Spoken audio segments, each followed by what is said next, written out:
Hello and welcome to Out of the Park 23, Pittsburgh Pirates franchise. Not an episode number tonight, it's a live stream as your Pittsburgh Pirates are back in the playoffs. Don't know exactly where we're going to land or who we're going to face, but we're going to find out here in just a short couple of minutes as we finish out the 2023 regular season. 3 games to go against the best team in baseball in the Colorado Rockies. And then we'll get ready for postseason action and play at least the wild card round or divisional round, whatever our first round becomes, and go from there. So we'll get started here shortly. We got Vegas TJG in the chat. Always been a big supporter of my Out of the Park series. Appreciate that. And let's go Buccos indeed. So excited for this one. As Javi Berg 420 says, Jordan Addison arrested for reckless speeding. Remember when fans wanted him so we can replace DJ? Yeah, I understood the Addison connection with him and Kenny Pickett, but I think Pittsburgh's receiver room looks just fine to me. Let me know if the music is too loud. It sounds like it might be a little too loud. I can adjust that down. Let me know if the audio is a little too overpowering, and I can tweak those settings. Just a little music under bed before we get ready. We're going to just sim these last 3 games. So to recap, Pittsburgh tied with Milwaukee for the top of the Central at 87 and 72 apiece. We have tiebreaker right now, each with 3 to play. And so I've clinched at least a wild card spot, but would want to take the Central.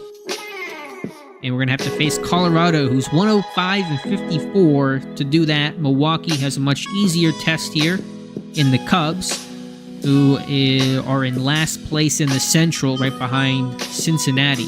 And so we're going to go ahead and sim these games momentarily once some more people join the chat, and then get you into some Bucco playoff baseball. So give it just another minute, and then I'll kind of get things going in terms of the stream and simming out the days, and then getting into the game itself for the postseason. But again, let me know audio-wise how things sound with the music at the moment, and then once the games begin, how that sounds as well. As Byron Nelson says, Derek Shelton should have never received a contract extension. Yeah, that was weird to do that just a couple of weeks into the season. While we wait, I'll go over the team here. And it's been a really solid season. Had some injuries along the way, but we'll go through the order. Kymani Morris has been hurt a couple times. Been a little bit underwhelming. Amesto or Canero, I'm still working on the pronunciation, was a trade deadline acquisition from Baltimore as an injury replacement. Rowan Kelly's been very good against righties. We have in fact focused on platoons heavily this year. And I got a buddy saying the music's too loud, so let me go ahead and turn that down. And the audio, I don't know if it's going to go to a new track. Let me check that as well. All right, we're going to just test one thing here with the audio. As D-Jock is here, appreciate that. Tyler DiGiacomo, check out his series if you're an avid Out of the Park fan. He has a good Phillies series going. We're about in the same time period. I believe he's now in 2033. I'm in 2032. Delvin Ramirez, 40 home runs this year. Just hit number 40 the other day. Brian Reynolds, look who's back. Brian Reynolds is back, the former Pirate. Traded for him. He was with the Dodgers, and now he's back in Pittsburgh, which is a really cool, fun story. He's been okay for us, a little underwhelming. But Brian Reynolds, after a couple years out west, returning to Pittsburgh. It's Kutch 2.0. Dean Moss, been in a slump. The numbers look decent, but he's cooled off. But still 26 home runs this year. The young kids, Alex Amaya, cold start, been much better as of late. Had some injuries at catcher, but Cater Rombide, he's going to hit against righties. And Alex Anaya got off to a hot start and has kind of struggled since, underwhelmed since. Now, the injuries that we're dealing with most significantly, Jaden Murdoch, who I called up midway through the year, he was fantastic. I love the profile. Tore his PCL right before the deadline that led to the Cornero trade acquisition. The other one that really hurts us too behind the plate, Jason Moten, ruptured his MCL in August, and he was having a really good year behind the plate, very good defensively too, from a frame standpoint. Jose Pena, top prospect, came up with us to start the year, was really poor, and then he tore his Achilles or ruptured it while in AAA.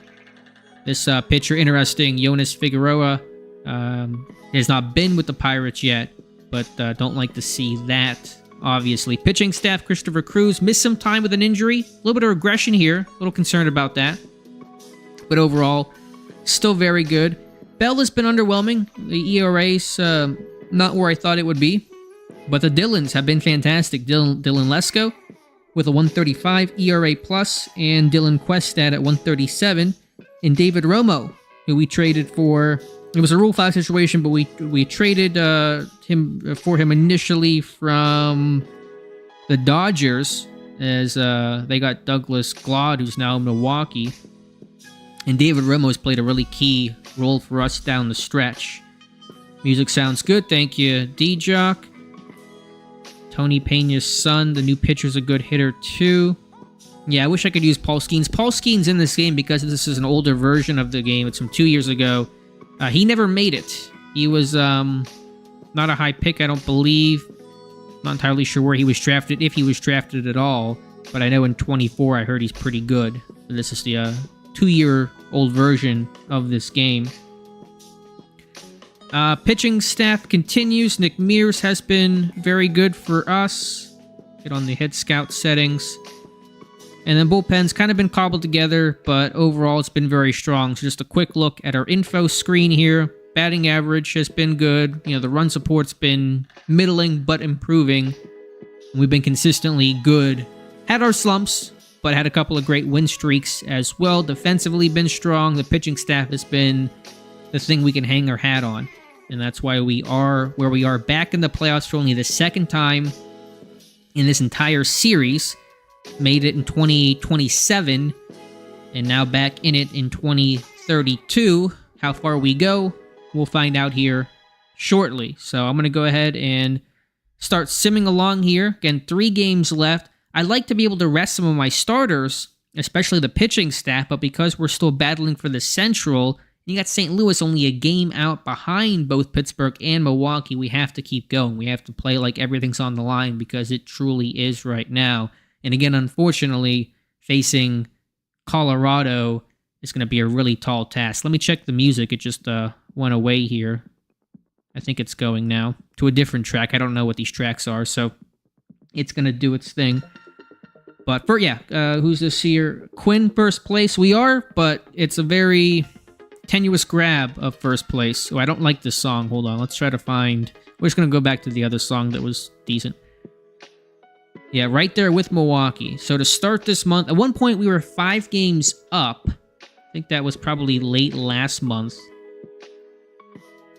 Somewhere around there, you see we were 4 games up on August 23rd. And lost that lead, unfortunately. I don't usually go through the schedule too much, but I'll click through it here briefly. I had a really poor end to the month of August, including losing both games of a doubleheader against the Giants. And it's not been our best month this month, just above 500, but we have kind of been able to right the ship just in time. Question here, AZ, what does OOTP mean? That means Out of the Park Baseball. That's the game you're seeing right now. This is Out of the Park 23. There is a new version, Out of the Park 24. I buy every other year, and so I have not bought 24. I'll buy 25 when it comes out in March, but it's a baseball sim game. I don't actually pitch the ball or swing the bat. I tell the players to do that. It's more of a general manager, front office sim standpoint, but very customizable, and it's a whole lot of fun. So, been about 10 minutes. Let's go ahead here and get the stream going in terms of the action. 3 games left. I'm going to go ahead and sim through. We got Bell on the bump to face Tony Brown. Looks like a stud pitcher. Had a tough year last year as a rookie, coming straight from high A ball, but he's been Couple of rough outings as of late. 9 walks 2 starts ago, so he gets a little erratic, but obviously he throws some pretty nasty stuff. Yes, Quinn, you draft prospects in the simulator too. That's a good point. Let me show you guys really quickly my draft history, because I've not talked with you guys since the start of the year. Our first round pick this year, 23rd overall, Orlando Burns. Shortstop, second baseman, who's in rookie ball right now. Had a two-way player in Israel Durantes. I'm currently making him just focus on fielding and being an outfielder as opposed to a pitcher. He's got a hamstring strain. You see the pitching stuff. It's decent, but the pitching or the batting was really attractive, and so I'm going to start him out just batting. Ethan Helm, I like this profile. Kind of reminds me of Jaden Murdoch. He's an A-ball right now, 21-year-old. Raul Delgado, pretty advanced guy, 21 years old out of college, and he's an A-ball right now too. And Alex Sierra, a high school power bat first baseman who has struggled so far in A-ball. So those are our top 5 picks. But yeah, you draft, you do international free agents, 15, 16-year-old players. You can sign them, so it is really the whole gamut. Team chemistry is ecstatic. It's off the charts. Front office chemistry is always never been... I've never been great at figuring that out, but we got to where we got despite that. All right, let's go ahead here and sim this first day. Really want to win the Central, but at least we're in the playoffs, and that's the number one thing here. So we'll finish the day. Give it a second to save. I'm nervous. I'll try to hide my nervousness. And the outcome of the day is a win, a big win, 4-1. As Delphin wants a new contract. That's big. I don't know if Milwaukee won or not. I'll kind of go through my emails. Our AAA team has made the playoffs. They've done that almost every year. Had so many extra inning and lengthy extra inning games this year. This one went 15, and it was Delphin Ramirez, home run number 41. At least I think it's 41. To walk it off. So the problem is our bullpen feels like it's going to be tired. Yeah, 41 for Delphin. Alex Vega's done well. He's been a really key bat for us. Called up our former first-round pick, Julian Williams. We're going to go ahead and scroll through here. And so that's big. Bell pitched well. And then Brett DeGeis has been fantastic for us. He was hurt to start the year, but he's been really good so far, and he had 3 1/3 innings that we had to have. Tony Brown, player of the game, despite his team losing. The one issue is that our bullpen pretty roasted. And Milwaukee lost, and so we have tiebreaker, so all we have to do is win one of these last 2, and we should take the Central, because we should hold tiebreaker over Milwaukee, who lost 5-0 to Chicago. And so that's really big there, because I'd like to, on this last day, hopefully rest. Milwaukee, I think, would have to win out, I believe, in order to win their last 2 games in order to jump us. So if we can just hold on to the lead in the last day, then I can rest guys for the regular season finale and take the Central, and maybe I think even get out of the wild card round. I'm not entirely sure. What are the top 2 teams? The best 2 records would be able to skip the wild card round, correct? And so I guess we're battling the Mets. The Giants have a better record, but they're going to be a wild card team stuck behind Colorado. So if we can stay ahead of the Mets, I don't know who has tiebreaker, then we can avoid the wild card round, go straight to the divisional, which would be even better news, obviously. The Mets losing against Atlanta. And so we'll see if any teams are still in the playoff hunt, or if everything's kind of been decided. It looks like, I think it's all been decided right now. And the Cardinals lost, and so they cannot win the Central. Yeah, it's all wrapped up right now. Nothing really matters in terms of playoff seeding. It's just coming down to, looks like just really us two, the Pirates and Milwaukee for the Central. The AL, how competitive is that? I'm not entirely sure what's happening here, but less of our concern. So, all right, that's very good news. Again, our bullpen here looking pretty tired. I got to pitch my guys, though, for this game, hopefully clinch the Central, rest for the finale. Again, as long as as long as the Pirates don't lose out and Milwaukee wins the final 2 games of their season, we'll take the Central. But yeah, extra inning games this year, 12-12 in extra inning games. We're only 26-31 in extra inning games. Milwaukee's had such tremendous luck, 34-16 in such games this year. So just pretty ridiculous there, how lucky they've gotten. All right, I want to get to the playoffs as much as you do, so we'll go ahead and sim today, and hopefully things will be okay. And we win again, 10-1, and Sal Medina is finally healthy, but I don't know if he's going to get the reps to come back in time. He's not pitched in about a month. Wow, really taking it to Colorado. I don't know if they were benching any of their guys. They have nothing to play for. They really shouldn't be playing some of their key guys, but wow. And I believe we just locked up the Central with this victory. I'll have to double check that, but we should have just locked up the NL Central, which is incredibly exciting. Rene Laster's replacing the injured Jason Moten. Hit a home run. He's been strong for us. The bats were really playing here. We were at home, not even at Colorado. So that's a really positive development there. D-Jog talking about tiebreakers. Good point. I can check that here. But with the win, hopefully we'll be in really good shape. Chris Jackson, man, he's going to be a hard guy to leave off the playoff roster, which I'll still have to form. And Julian Williams with the home run in this one. So that is some stuff we don't care about too much right now. We should have won. Did we not win the Central? Did Milwaukee win? I thought, but we have tiebreakers, so I'm not entirely sure what's happening here. We don't have, we've not locked up, apparently. The Mets won. So I don't know exactly what the situation is. Tyler said go to standings, and then team versus team. In the NL, against the Mets, we're tied, so I don't know how that goes from tiebreaker standpoint there. Milwaukee against us. We should have tiebreak over Milwaukee. I don't know. We're 8-11 against them. But okay. I'm going to have to probably just pitch this one and assume that this one is going to count for something because we have not locked up the Central, technically speaking. So I'm not entirely sure what's occurring there, but so be it. All right.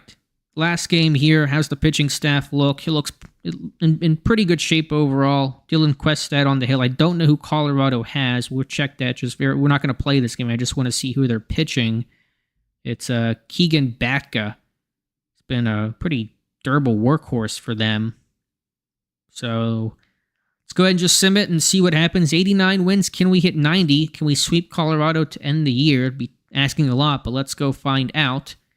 And the outcome is a loss. Did we win? Who won the Central? We made the playoffs. We lost 3-2. I got to set my playoff roster still. Don't tell me we have an extra game. We don't have an extra game, right? Milwaukee won. Who is the Central leader? I don't know. I'm very confused right now. Where are we at? Okay, we advanced. All right, yeah, we did win the Central. I mean, I've never gotten an alert about us winning the Central. We didn't get the X there. Very confusing, but I'll take it. The Pirates have won the NL Central in the year 2032. Colorado, Pittsburgh advancing to the divisional. We'll play the winner between St. Louis and the Mets, and I'm very glad we can avoid Milwaukee because I think they're a very good team. And I do not want to face them if I can avoid it. So that is the outcome there. Very happy with the results overall. I got to set my playoff roster now as more music is happening. So I got to reduce it by 2. Hold on, I'm going to stop this, whatever this weird music is. And we're going to talk this one out. So I don't know exactly. I think it's already set a roster for me. And I definitely need to make some changes to it. Because there are some guys here who should... Okay, here's our playoff roster. We'll sort by position. Anybody that I don't want you'll have to kind of forgive me for a second. Lesko has the flu. Okay, that's fine. No other injuries here, right? Lesko with the flu. What else do we have? We need 2 catchers. There's 2 guys that are being left off. I wish they would more clearly tell you who is not on there. Carranza, I think, has to be on there because we need a backup infielder. The Geis has pitched really well. He should be on there. I don't know if Burnell is on the playoff roster or not. He shouldn't be. And he's also injured. So I can't tell for sure if he is or not. Kennedy should not. Maybe I should have done this off air, off camera. Hang a pennant. Yeah, hang that pennant, Kevin. For sure. We want Bama. Yeah, we'll take Bama. We'll take whoever. We're not scared of anybody right now. But I want to just check the roster here because it is going to be vitally important. We're at 28. Who can be taken off? I need to get on DeGeist. Brandon Clark was a guy that I was considering removing because he's limited to really just lefties, and I don't like the 30 control. He was very good. But I think if it's him versus the Geis, Chris Jackson was the other. Carranza has to be on here because I don't have any backup infielders, I don't think. We have Vega, but I'm using him for his bat. He can really only play third. And so I got to put Carranza on here, excuse me, which means I got to take off somebody, which is probably going to be one of our pitchers. Will David Romo pitch? I don't know. He's been very good for us. We don't need our starting 5 though. We only need probably 4 at most for these kinds of games. So I have a lefty in Victor Gonzalez. I think I want to remove Clark though, just because I don't know if I would trust him to actually use him. So we're going to remove him from the playoff roster because I need to get at least Carranza on just as that backup depth. Not that he's a great hitter, just a 42 WRC plus this year. But I got to have a backup infielder, and Vega can't be that guy entirely. And so anybody else who's here that I should have on here, that might be good. Anybody else? Kennedy, no. Bernal's not on it. I need DeGeis. DeGeis is going to be somebody that I need to put on. And so if I need to take somebody off, it comes down to DeGeis or Chris Jackson. Chris Jackson has pitched also very well for us. Or David Romo if I'm not going to use him, but I think he might come out of the pen. This one's a tough call because I don't have a lot of options right now. Yeah, D-Jock has some good tips here to set the playoff roster. I know what I need to do in terms of who I need to put on or put off. I'm just stalling to figure out who it should be, and then I promise we'll get to a game. I've probably taken a little too long to do that in the first place, because this stream could run a little bit long. I think, though, we're going to take Chris Jackson off and put DeGeis on. They're just a better body of work with DeGeis versus Chris Jackson. And Sal Medina is just not, didn't have the rehab time to make it back. So we're going to put DeGeis on. Again, very good this year. And that should be the roster. I don't know if I can see this any other way. All right, I can see it. Let me just double check. Not entirely sure who the pitching staff will be. It'll be Cruz, Lesko, Questad, and then either Bell or Romo. I'm thinking it'll be Bell. And then Romo will go to the pen. Let me just look at the lineups here briefly. I will have time to get rested and recovered. I got to figure out the pronunciation here. Ocornero is been cold, but he's been okay, I guess. Let's see, backup Carranza, Vega as infielders, backup outfielders, Encarnacion, who can also play first, and Julian Williams, backup center fielder, that's fine, backup catchers. Okay, roster should be essentially set. So let's go ahead here and go full speed ahead and check out the playoff tree. And so 3 teams from the Central making it in Milwaukee, St. Louis, and Pittsburgh. You don't see that one too often. So I promise, a couple minutes, playoff baseball will be here. And I just like checking my messages each day just to make sure I'm not missing anything. AL's gotten started. NL has not. We'll have plenty of time to rest, though. The Mets take game 1 over the Cardinals. Milwaukee over the Giants. All right, let's see if they play today or not. They should play right now, another game. Check the chat. If you guys could like the stream, would really appreciate that. We'll get into these games as soon as the playoffs, as soon as we know who our opponent is, and so we can jump right in and get started.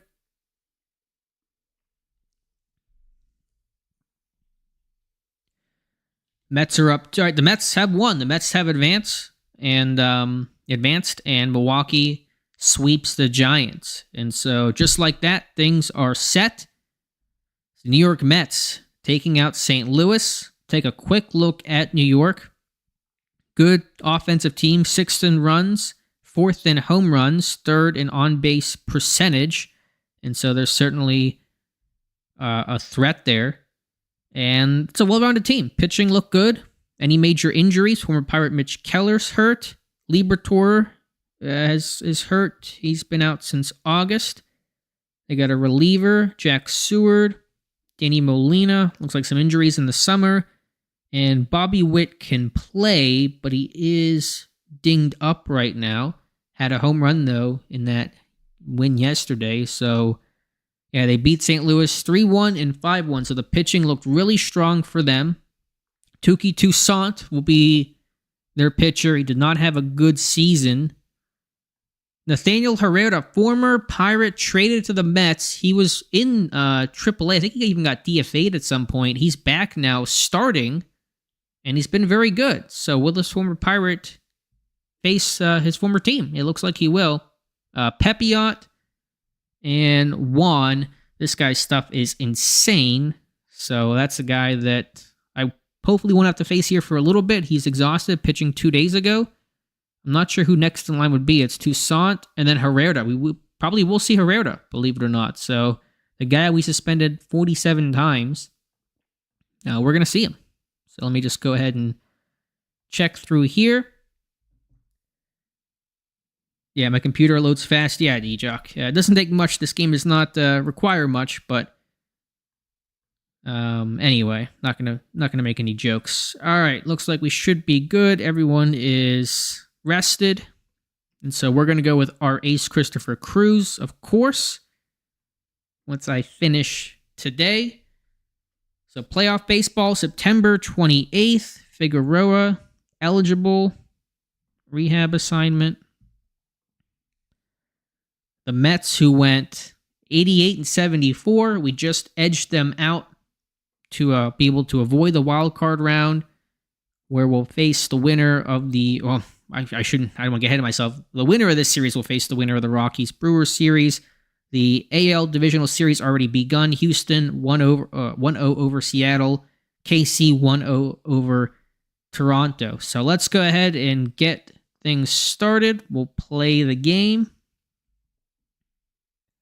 Yeah, there is a learning curve to it for sure, but it's not too bad overall. Facing a righty on the mound, we've been really heavily leaning into the platoons this year. And so there's been a lot of righty-lefty kind of splits. Cornero has been struggling more lately. Trying to find who was my best guys against righties. Let me just cancel the game here really quickly. I want to make sure my lineups are set.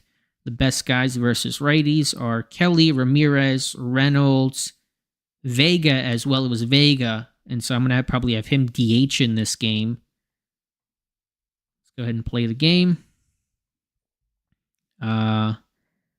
Morris, or he could play third. Who's the third? Morris. I'm going to have Vega DH and have Reynolds bump up to avoid stacking some of these lefties. Arambide better against righties than lefties. All right, that'll be the order then. Morris, Reynolds, Kelly, Ramirez, Vega, Amaya, Moss, Arambide, and Anaya with Cruz on the hill. He should be 100%. And the lineup here for the Mets. Witt, I want to go through these names here briefly so I can get more familiar with them. Who's hurt, but obviously a really talented player. Nimmo, still some well-known Mets here. Edgar Vasquez looks fantastic. Logan Britt, you can certainly see the power in their lineup. Cronenworth, I believe, is retiring after this year. He wants to win a championship. Lindor, he was hurt, but he's still here. Great all-around player. Harrelson, I mean, you just see the power is off the charts throughout the entire order. Former Pirate, briefly, Adrian Sugaste was claimed off of waivers by us, and then the Mets claimed him off of waivers. And let's see, how do we want to say this? Ronnie Murcio? I'm not saying that probably correctly, but that is the lineup, and then Touki Toussaint. So let's check the chat here. Mets heavy with the lefty lineup. Yeah, that's a good point. We left off Brandon Clark too. 1, 2, 3, 4 lefties, 2 switch hitters, just 2 righties, and then we're going with, what is this going to be? 3 lefties, 1 switch hitter, and the rest are righties. All right, let's get ready here. Take you out to PNC Park, just under 38,000 for this playoff divisional game, number 1. Let's hit the field. And let me know if the audio needs to be adjusted. It should be good. It sounded good in my last video. And so, here we go. Pirates playoff baseball.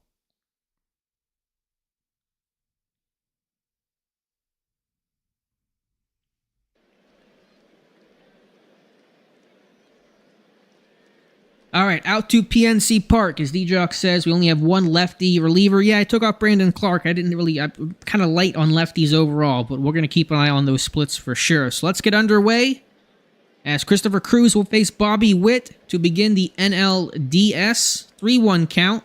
Cruz a little bit behind here to start. And this one is going to be lofted left fielder coming in, and it's a long run for Kelly. But he makes the catch for out number 1 as Pittsburgh back in the playoffs. Brandon Nimmo stepping in. And he strikes out swinging on the slider at 84. And now Vasquez will come in. The Mets, very good year for them, taking the NL East. Full count. And he will draw the walk, that one outside.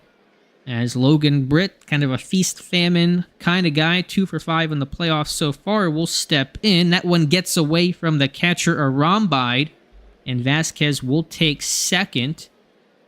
And so runner in scoring position for the Mets. And Cruz gets Britt to strike out swinging. The walk and the wild pitch or pass ball doesn't hurt Pittsburgh, as they'll get a chance to bat here for the first time in the playoffs. So, really happy to be back in the postseason. It's been far too long. So much frustration along the way. And now Kaimani Morris will step in. Former Colorado Rocky. I believe he was part of the Nick Mears deal, and now Mears is back. And so it really worked out well. Morris, not the year that he wanted. Again, those injuries bugging him. But this one is hit into right, and it will get down for a leadoff single. And so Morris, a promising start to bring up Reynolds, the former Pirate who went to LA and then came back to Pittsburgh. Really a big-time move. The fans went crazy once that trade occurred. And he strikes out swinging on that 3-2 pitch. Morris did not try to run on it. Probably a good idea in hindsight.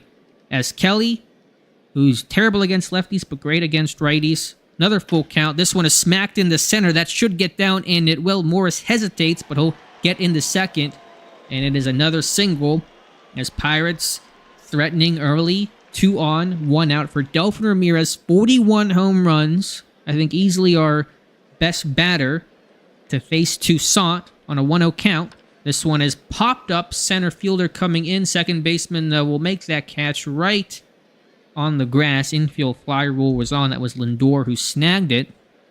And now Alex Vega, who replaced Morris quite a bit this year and had a very good year against righties, will step in, trying to drive home a run. 3-1 count. Vega swinging. That one is going to be caught. A line shot right to Nimmo.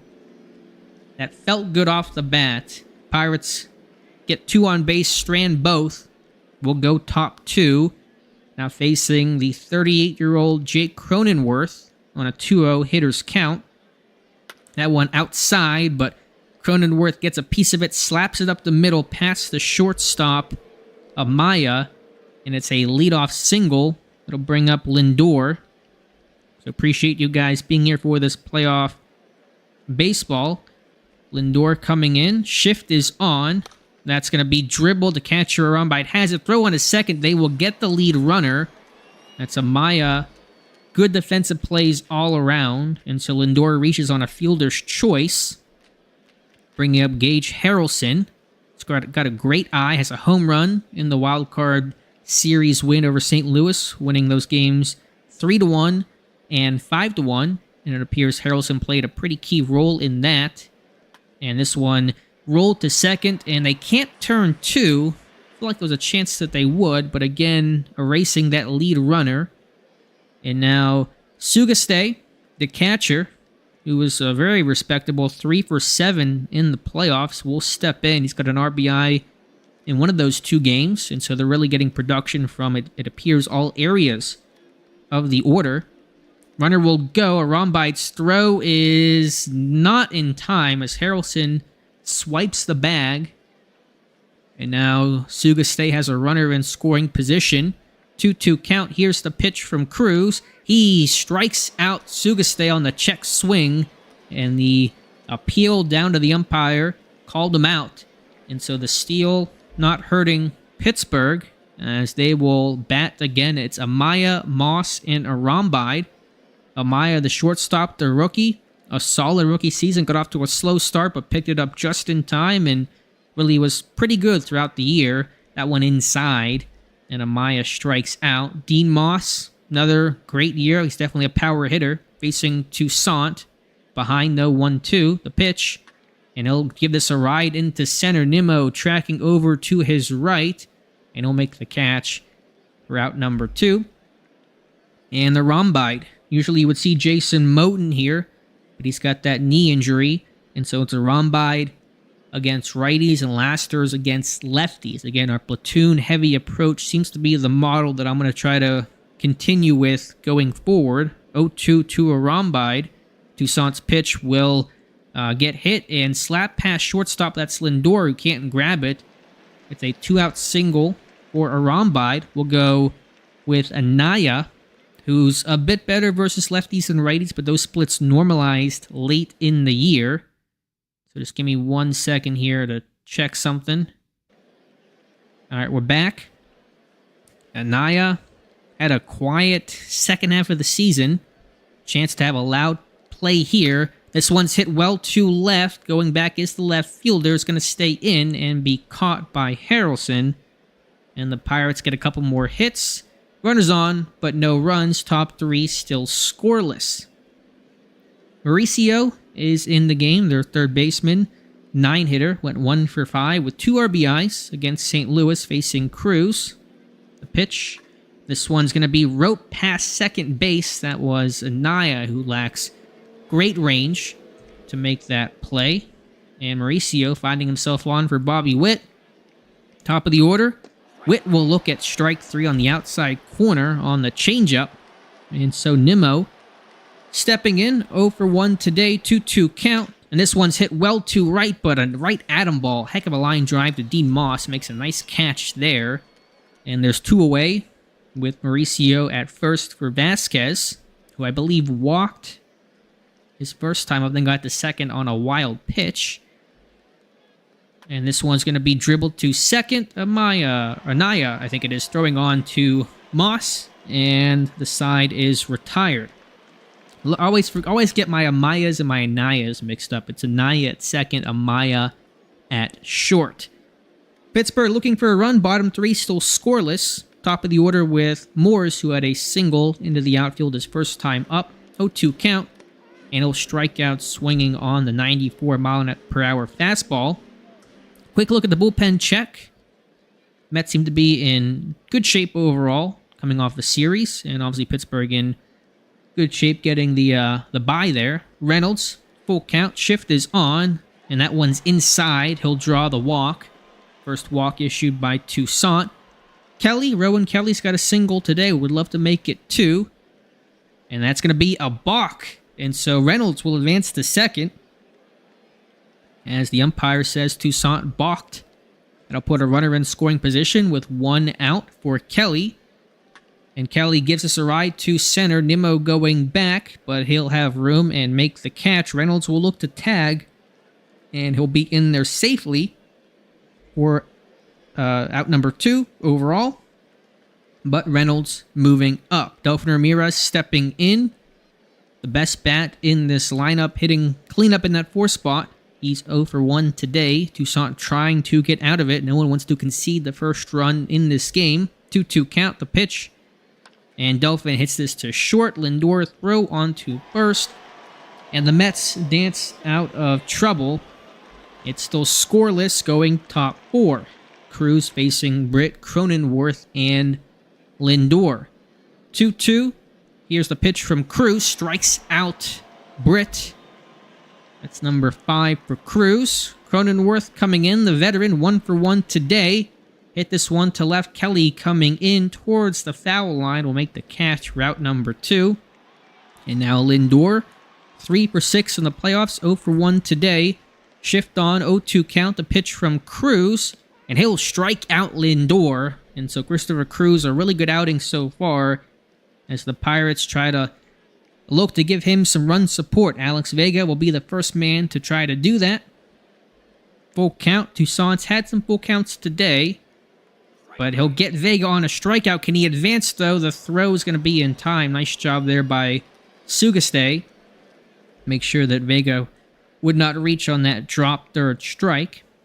And so Amaya coming in, maybe hitting a little too high in the order, but we'll see. 1-1 count. This one is going to be passed to Toussaint. Lindor has it. Nice defensive play. And there's 2 away for Dean Moss. 3 hits for the Pirates, no runs. Moss trying to make this, trying to change that, but it's a fly ball to center. Nimmo has it, and the Pirates go 1-2-3. We'll go top 5. Still Mets 0, Pirates 0. Game 1 of the 2032 NLDS between Pittsburgh and the New York Mets, as Cruz will face Harrelson to lead things off. Full count, and he'll get Harrelson to strike out swinging on the slider. And now Sugaste, briefly a Pirate, did well, but we were just too heavy at catcher, had a DFA. Sugaste could not sneak him through waivers. He went to the Mets, signed a long-term deal. And that's the rest of the story. This one hits sharply to first. Ramirez has it and does it himself for out number 2. Mauricio with a single in this game. Productive 9-hitter for the Mets. 1-2 count. He'll strike out swinging. Christopher Cruz, 8 Ks in this one. We'll go bottom 5, still scoreless. As it's Arambide, Anaya, and Morris to lead things off here in the bottom of the 5th. Somebody looking for that first run. Arambide dribbles it to short. Lindor has it. Throw on to first for out number 1. 70 pitches is what Touki Toussaint sits at. So far, a very fine game for him after a bumpy regular season. One of their lesser pitchers, but don't tell him that as he strikes out Anaya. And now Morris, 1 for 2 today, has that single.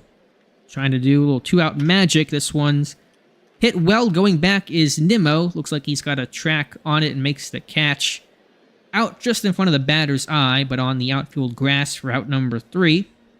And so we'll go top 6, still 0-0. Now it's Witt, Nimmo, and Vasquez. 2-1 count. And this one floated. Anyone have a chance at it? Reynolds coming in a long run, but he'll make the catch. And now it's Nimmo. 1-1 count. He's over 2 today. That one smacked up the middle into center for a 1-out single. And Cruz at 79 pitches, now facing Vasquez with Britt on deck. 2-1 count.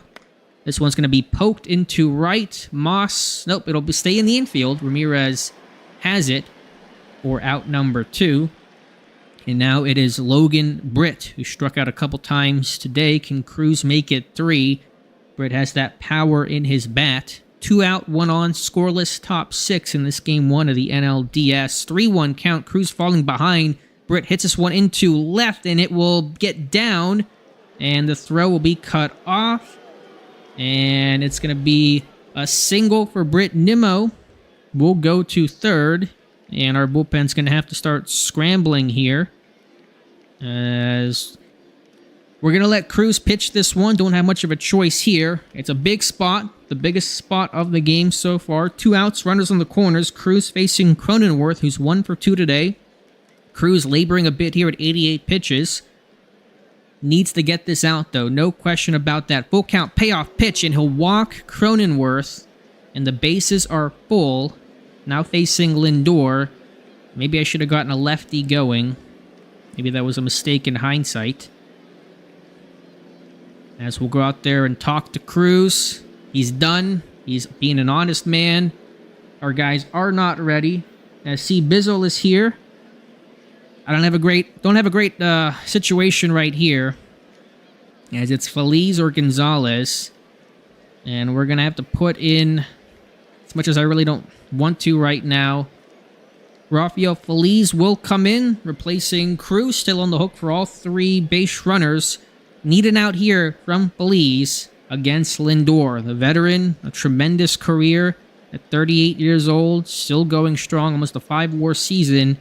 It's Feliz versus Lindor, 2 out, bases loaded, a scoreless game. Here's the pitch. Full count, payoff pitch. Got to make him swing at it. And this one hit well as Reynolds coming in and makes the catch. As the PNC Park can breathe a sigh of relief for now. As Lindor flies out to Reynolds with the bases full of Mets and 2 outs, and the game remains scoreless. Wow, what a moment there. So Cruz closed the book on him. 6 innings. A great game overall. Got into trouble late, but was bailed out, as he should be. That was a really good outing by Christopher Cruz, who's been our ace for so long. Quick hook. Not a quick hook. Cruz told me he was done. If he says he's done, he's played enough baseball, we're going to go with that. So Toussaint staying in. Now we'll face Reynolds, who's 0 for 1 with a walk today. The shift is on. This one hit into the shift. And so it's a quick out number 1. May only be 1 run needed to win this game. Kind of has that feel right now. As Kelly coming in. 1 for 2 today. This one hit up the middle. Make it 2 hits, 2 singles for Kelly. As again, he continues to mash righties. And Toussaint will come out. Nick Sandlin with a 3.9 ERA and 57 appearances. Just over league average this year from an ERA plus standpoint. Will come in to relieve Toussaint. Though Toussaint's still on the hook for Kelly, who's on first. C. Bizzle says embrace analytics. Tyler, yeah, that's what we're doing here. I'll tell myself that. Ramirez with a power in his bat. 0 for 2 today. Pirates looking for a run. Still scoreless here in the bottom of the 6th. As Ramirez might try to jump on a pitch early. And this one's going to be popped up and caught by the first baseman Cronenworth. And that'll leave things up to Alex Vega. Also 0 for 2 today. 2-1 count. This one is dribbled. And it's thrown away by the pitcher Sandlin. Vega will go to second. Runner will go to third and hold. And so it was Sandlin trying to make a great defensive play. Ended up doing more harm than good. And Pittsburgh has runners second and third. 2 outs for Alex Amaya. So it's Amaya versus Sandlin. Go ahead run 90 feet away. It's Kelly at third. Vega at second. Big spot here. Pittsburgh had a big spot in the top of the 6th and got out of it with 2 outs.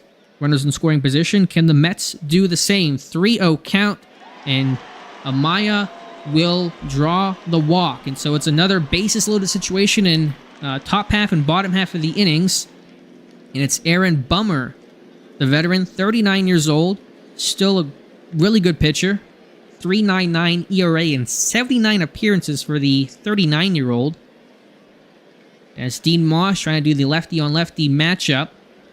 Moss, though, very good against lefties this year, a 125 WRC+. The metrics may not show that in some of the ratings, but gonna leave Moss in here. As it's Moss versus Bummer. 2 outs, bases loaded, bottom 6 in this scoreless game. Can this time truly the Mets do what the Pirates did in the top half of the sixth? That was Rafael Feliz getting Francisco Lindor to fly out to center. What happens here? Moss versus Bummer. 0-2 count. Moss has fallen behind. The pitch. He strikes out swinging. And the Mets do not allow a run. We remain scoreless, top 7. It's Feliz versus Harrelson. And so Feliz will look at the catcher, Arambide. 1-1 count. This one is going to be floated over the shortstop's head. A leadoff single for Harrelson. Now facing Sugastey.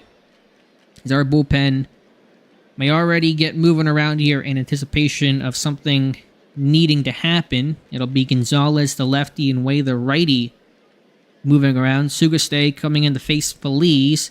This one's going to get away, and it's a wild pitch as Harrelson will put himself in scoring position with nobody out. So it's a big spot here for Feliz. Hopefully the runner cannot advance. Full count payoff pitch. This one's hit to first. Runner will advance. The throw on from Ramirez to Feliz. They do get the out, but it's a productive one for the Mets as Harrelson now just 90 feet away. Mauricio coming in. He'll bat left-handed, the switch hitter. It's better against Feliz. And what do you do here? What do you do here is going to be the question. Do you bring in Gonzalez potentially? Mauricio not looking great against lefties, but he did do well in the regular season. Cannot allow this run to come in. I mean, you can, but obviously you're not hoping that it will. Let's just check some of the stats here. You go to... What do you do here? Maybe you pitch around. Maybe you bring in Gonzalez. We'll check the chat. Tough call here for the Pirates. Runner on third. 1 out. Mauricio. We're going to keep Feliz in. We're going to keep Feliz in here and just hope for the strikeout. As it's a full count, and this one's going to be hit to the gap, and the Mets will get a run. It is Ronnie Mauricio with a double, and the Mets get on the board first here in the top of the 7th. And that's a big moment there for Ronnie Mauricio. Now Bobby Witt will try to drive him in. Runner on second with 1 away. And that one hurts a lot in this game number 1. As... maybe we'll pitch around, try to get Witt to swing. 0-2 count. He'll look at strike number 3. And he was not happy about that call. And Bobby Witt has been ejected. Of course, if you argue balls and strikes, you're gonna get canned. And Bobby Witt is out. I'm not sure who's gonna come in to replace him. But Witt's day is done here in the playoffs. So that's going to be it for Feliz. Victor Gonzalez is going to come in to face the lefties in Nimmo, and hopefully just Nimmo. Vasquez, a lefty on deck. Nimmo 1 for 3 today. 2-2 count. The pitch from Victor Gonzalez. He'll strike out Nimmo, but Ronnie Mauricio double gets a run in, and the Mets lead 1-0 in the bottom of the 7th inning. And so that's the situation there right now. We'll see who stays in or doesn't. We'll figure that out later, though. But the Pirates need a run. Now they certainly do. Always need a run to win a game. Pittsburgh needs it just to keep this one going.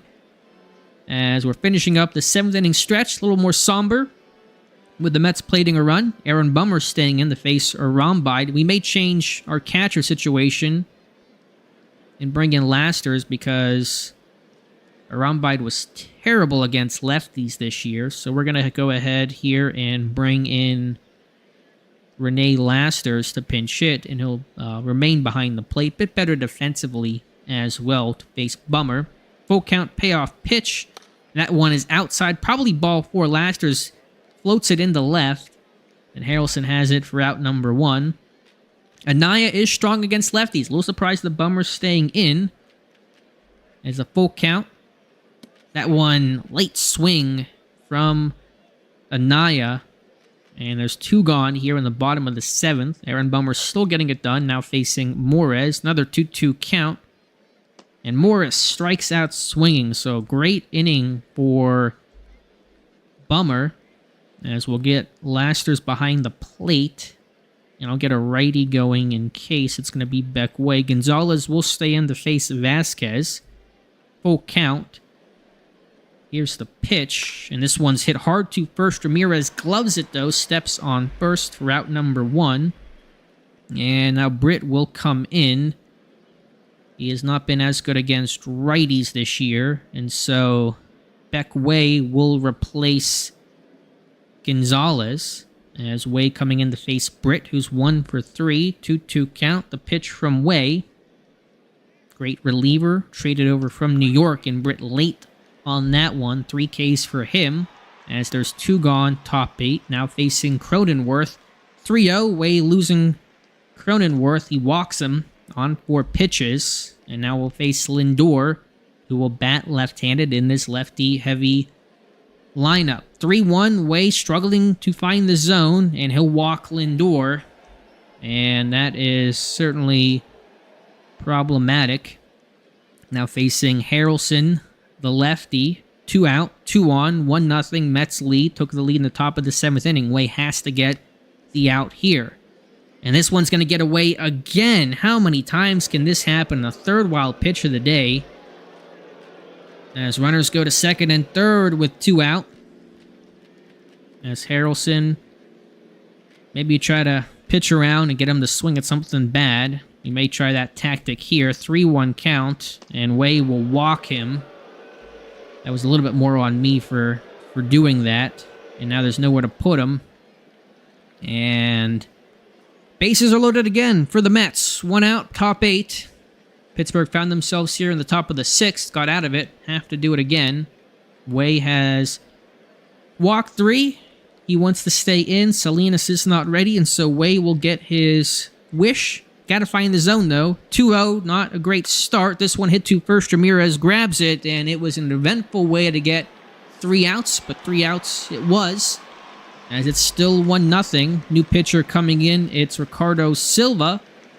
Mets bullpen strong the whole way around. As we're going to get... who's good against lefties? D-Jock made that mention earlier against lefties. May bring in... May get the Geis warming. Keeps the ball in the infield. Not ideal. C. Bizzle, yeah, certainly not. Reynolds against lefties, though, he's done well, I think, overall. Pirates got to get a run here with one of their next 6 outs. 1-2 count.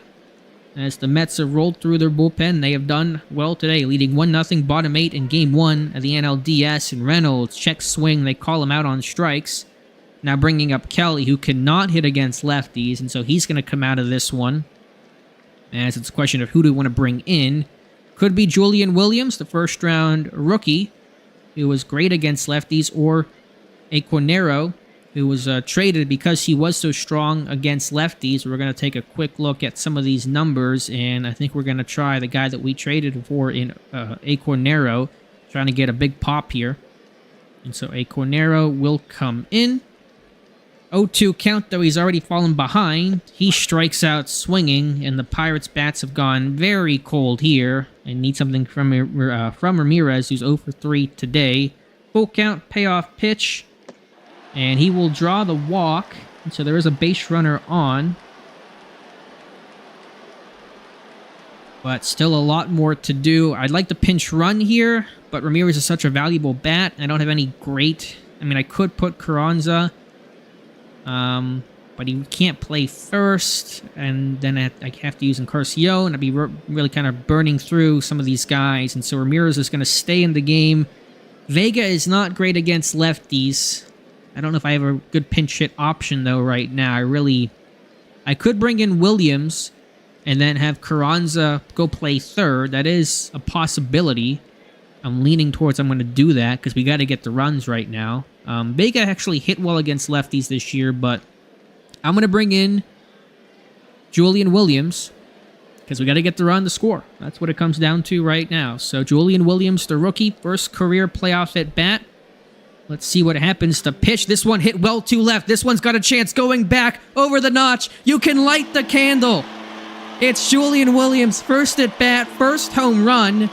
And just like that, the Pittsburgh Pirates have taken a 2-run lead, 446 feet out towards the notch and left. And this PNC Park is going bananas as Julian Williams, a 2-run shot, pinch hit off the bench in the game. Julian Williams off the bench. There's an old hockey call, Paul Kariya off the board, or whatever the call was. I forget. I'm butchering it right now, but I think off the board, on the goal, Paul Kariya, whatever it is, Julian Williams. What a moment for him, as the entire complexion of this game has changed, as Nick Mears is immediately going to start warming up here to pitch the top of the ninth. Wow. The rookie, former first-round pick, Julian Williams. It was off the mat, on the board, Paul Kariya. It finally hit me way after the moment passed, but that was the Paul Kariya call. And Julian Williams off the mat, on the board. What a moment for him, as Amaya will come in. Mears will have to really race, maybe take a couple pitches here to allow Mears to get a couple warm-ups in. As it's ball one, we're going to do the old take a pitch, and it's a 2-0 count, so we're going to keep taking pitches, make him throw us a strike, and it's 2-1, outside corner it caught. Silva felt like he was a little rattled, and we're going to go ahead and let Amaya swing. 3-2 count. This one's going to be dribbled to third, throw on to first in time, but the Pirates take the lead. Julian Williams, 446 feet. We'll go top 9, try to close this one out. We have a bunch of subs that have to be made. Okay, so A Cornero's not going to stay in. Encarnacion will go into left as a defensive sub and replacement. Let's see, any other subs that have to be made. Julian was a DH, and so there's no change there. And then Nick Mears is going to come in to try to close this one out, facing Mauricio, who's been very strong today, provided the only run of the day for the Mets. So Nick Mears brought back on a 3-year deal in the offseason.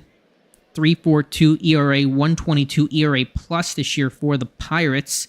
Spent a year in Colorado, Chicago, St. Louis, and now back to Pittsburgh to face Mauricio. Replacing the ejected Bobby Witt is Brujan, and Brandon Nimmo will hit third. Pirates in this Game 1 of the NLDS. Mets took the lead from the Mauricio double in the, I think it was the top half of the 7th inning, it was. And now Mauricio needing to do it again. He's 2 for 3 today, has 3 RBIs in the postseason, including that one here in this contest. Mears stepping in to face Mauricio. 3-0 count as Mears falling behind here immediately. And the pitch is on, and he will walk Mauricio on his first 4 pitches. And so a base runner immediately coming on for Brujan, who replaced Witt, who was ejected on arguing balls and strikes his last at bat. Brujan this year, what did he do? Just 45 plate appearances, hit 225 with 3 doubles. So a big spot for him. 1-2 count. The pitch from Mears. This one's hit well, and Reynolds makes the catch. That one rocketed off the bat of Brujan, but it's out number 1. And now facing Nimmo and Vasquez. Nimmo 1 for 4 today. 2-2 count. The pitch, he strikes out swinging, and the Mets are down to their last out. It's Edgar Vasquez. He's 0 for 9 in the playoffs, 0 for 3 today. And it all comes down to this. Pirates up 2-1, top 9, 2 out, 1 on. It's Mauricio at first. Here's the pitch. Mears to Vasquez. 1-2 count. He strikes out swinging. The Pirates take game 1 of the 2032 NLDS 2-1. And I don't think it's too hard to guess who the hero of the day was. It was the rookie, Julian Williams, vaulting the Pirates over the Mets. Pinch hit opportunity, 2-run shot into left field. first career postseason home run in his first career postseason at bat. Pittsburgh winning 2-1. Pirates 2 runs, 5 hits, no errors. The Mets 1 run, 6 hits, and 1 error. Take a look at the box score here. Struck out 10 times, just 3 walks, but it was just the 1 hit that mattered. Julian Williams giving the Pirates the lead in the bottom of the 8th inning. For the Mets, it was Mauricio, the only multi-hit game for New York. He went 2 for 3 with an RBI. The only run that the Mets had also had a walk in this game. Touki Toussaint pitched well, 5 1/3, 4 hits, 1 walk, 5 Ks. Christopher Cruz got into trouble, but got out of it late, 5 2/3, 4 hits, no runs, 2 walks, 8 Ks on 94 pitches. Feliz did allow a run there, but Gonzalez pitched well. Beckway struggled, but made it work, and Nick Mears, after allowing a leadoff single, was able to shut things down. Player of the game was Christopher Cruz, but certainly you could argue it was Julian Williams for the heroics with the bat. And so that is the outcome in this one. Overall, Pirates fans going home happy. Bobby Witt ejected. Yeah, I assume no suspension occurring here. Also injured with that knee, and so he's got the old man knees right now. But let's get ready for game 2. Kind of have to reset against lefties. I have to think about that some more. I think it was a great point by D-Jock. I should have looked at the Mets lineup a bit more closely. As I pause to get a drink of water. We'll finish the day. Take a look at our bullpen briefly. Figure out the lineups against a lefty. So faced a righty in game 1. It's lefty, former Pirate, Nathaniel Herrera, a reliever for us. He was with St. Louis. We claimed him in the Rule 5 draft. He has an outspoken personality, and we'll look at it briefly here. The game seemed to glitch almost, where it just kept coming up with him being a clubhouse issue. I had to either do nothing or suspend him. I kept suspending him 5 times in total. It was not worth the headache to keep him around, so I dealt him in the offseason for Manny Garibay, who started the year with the Pirates big league club and then got sent down, was not productive in almost 150 plate appearances, and also got back this pitcher, Enrique Padilla, who was below average in rookie ball at 22 years old. So that kind of tells you what you need to know about him. So against lefties, we'll check that out here in a moment. Our bullpen, Gonzalez, the one guy to really watch, our lone lefty. Who else is good against lefties? Let's see here. Against lefties, Mears, Gonzalez, Salinas looks pretty good against lefties too. And so that's something to note. Salinas did not pitch in game 1. Beckway, also, better versus righties, but there's an option as well. Robertson is the same. Feliz is not as good. He's much better against righties. DeGeis is, I believe, the same overall, righties versus lefties in his splits. Need to put Romo in the pen as well. I don't know if he's any different. He's not righties versus lefties. But we'll get ready for game number 2. It's best of 5 here in the NLDS. We'll check the playoff tree briefly, as it was Colorado beating Milwaukee in game 1 on the other side of things, winning 3-2. That came off of a 2-run home run by former Pirate Nick Dial in the bottom of the 8th. He had an all-star year, which is how out of the park goes. You trade away a guy who was pretty average, and he becomes an all-star, although he does get to play in Colorado. All right, game 2 for the Pirates, and we have a spot that's open, so I need to figure out what's happening there. Lineup does look differently against lefties, what are we missing here? We're missing a shortstop, which is weird. Why are we missing a shortstop? It should be our normal shortstop in Amaya. Not entirely sure why he's not in the lineup there already. Williams, who played hero in the last game, we'll move him up. Let's see. That put Amaya in the 8 hole. Lasters will be the catcher in this game. Conero, I don't know if that's a little too high for where he's at. He does strike out quite a bit, but we'll keep him there and kind of see what happens. Does Morris? The only question is on Morris, but he was not that great against lefties. We'll keep him on the bench to start. No, but Vega really, I don't know if I want Vega against lefties. He did do well in limited action. I just don't know if I actually trust that, because he's traditionally not been great against lefties. Look at some of these splits here. He's much better against righties. Let's look at Morris here quickly. Yeah, I'm going to put Morris in over Vega here and let him hit, hit 7th, because he's not hit well against lefties overall. But, and then from a pitching standpoint, okay, we got some changes to probably make here. We got Lesko and Questad. Who do we want to pitch? It's either Lesko or Questad. That's going to be a really good question overall. I'm going to go to Questad here and not Bell. And their lineup's looking just about the same, it appears, with Herrera. What has he done as a starter this year? It's a 3.9 as a reliever. He's got a .37 ERA. As a starter, it's 3.9. So that's the book on that. All right, let's get you out there to PNC Park. Just over 38,000 for Game 2 of the NLDS.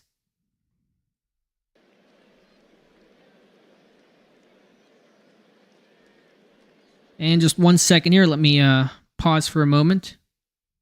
And then we'll get you back out there. All right, Bobby Witt, fresh off his ejection, will come in, lead things off against Dylan Questad. And so for the Pirates in this one, who's DHing in this game? Shoot, should I? Who is DHing in this one? It's Dean Moss. All right, that's fine. Anyway, Pirates fresh off their 2-1 win.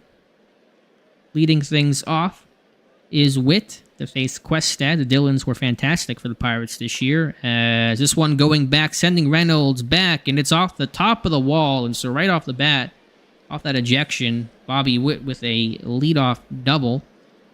As Vinny T is here. Hey, Vinny, thanks for being here.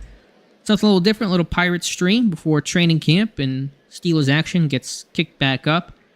Now facing Brandon Nimmo, full count. Payoff pitch, that one outside, and so a really rough start with Questad. I should have checked his splits against lefties. He should be, he's better against righties, that's for sure. Something to think about as Vasquez coming in. Mets trying to do some early damage. 1-2 count. He dribbles this one to the catcher, and the throw to second is in time. Nimmo is hurt and has to come out. See what the injury is there. Back tightness. He's out, will not be able to play at 39 years old with a bad back, and so that's pretty notable there, Nimmo being unavailable, but more to the here and now. It's runners on the corners. 1 out. Mets top 1 after losing Game 1, trying to get things going here quickly. Now facing Logan Britt, who I believe was had a single in Game 1, but struck out 3 times. We'll try to avoid that here. 1-1 count. The pitch shift is on to the left, and this one's going to be hit too short. And the Pirates can turn too, and so able to work out of trouble are the Pirates, as it was a double play from shortstop to second to first. The Mets held scoreless, a big moment there, nice defensive showing, and now the Pirates will come to the plate to face former Pirate Nathaniel Herrera. 3-1 count to lead things off. And Reynolds will swing at this one. Going back is the right fielder, and that one's over his head towards the Clemente wall. It's going to be extra bases. Reynolds digging for 3. He will slide in, and he is... Is he out? And he's safe. A prolonged discussion and call there. I thought Reynolds might have been thrown out, but he will slide in for a leadoff triple. As Reynolds' speed has kind of lost some of that, 37 years old. But it's the playoffs, man. He's doing it for Pittsburgh as the PNC Park crowd loving that for A. Cornero, former Oriole, traded over right before the deadline after Murdoch had gotten hurt. Now facing Herrera, 1-2 count, and he will strike out. And so, not what you want to see there with a runner on third. Brings up Ramirez, who was hitless in his first game. 2-0 count, hitters count. This one's hit well, and it should at least score Reynolds as the center fielder going back, as Brujan is back there. I think Brujan just replaces anybody who leaves the game. He replaced Witt the game before after he got ejected. He is not a center fielder, though. Not entirely sure what he's doing back there. Do they have no other options? It seems a bit strange, but he makes the catch and made the play, but Reynolds tags and scores as Vinny. Yeah, I'm with you, man. Let's go right now as Dean Moss will step in. 2 outs, bases empty. And Moss floats this one shallow, and the second baseman Witt has it. But the Pirates get a run off the Reynolds leadoff triple and sac fly by Delphin Ramirez. It's 1-0 going top 2. Questad facing Cronenworth. This one is going to be shot back up the middle, right past the shortstop. And it's a leadoff single. Questad in some trouble here early, now facing Lindor, who's got a 286 average against him. 0-1 count, shift on pretty severely. This one floated into the air. And that is Williams going back, making the catch. The hero in Game 1, Julian Williams, a 2-run shot in the bottom of the 8th inning. They gave the Pirates a 2-1 lead and win. Now facing Harrelson, who had a good game in the last matchup, had a stolen base. Harrelson, 0-1 count. This one, the throw on to first. Cronenworth gets back to avoid being picked off. Lasters, defensive catcher, came up after Jason Moten, the rookie. Great catcher, hurt his knee, had it was an MCL issue. 2-2, and he strikes out looking. That's Harrelson. Questad recording the second out. Now Sugaste coming in.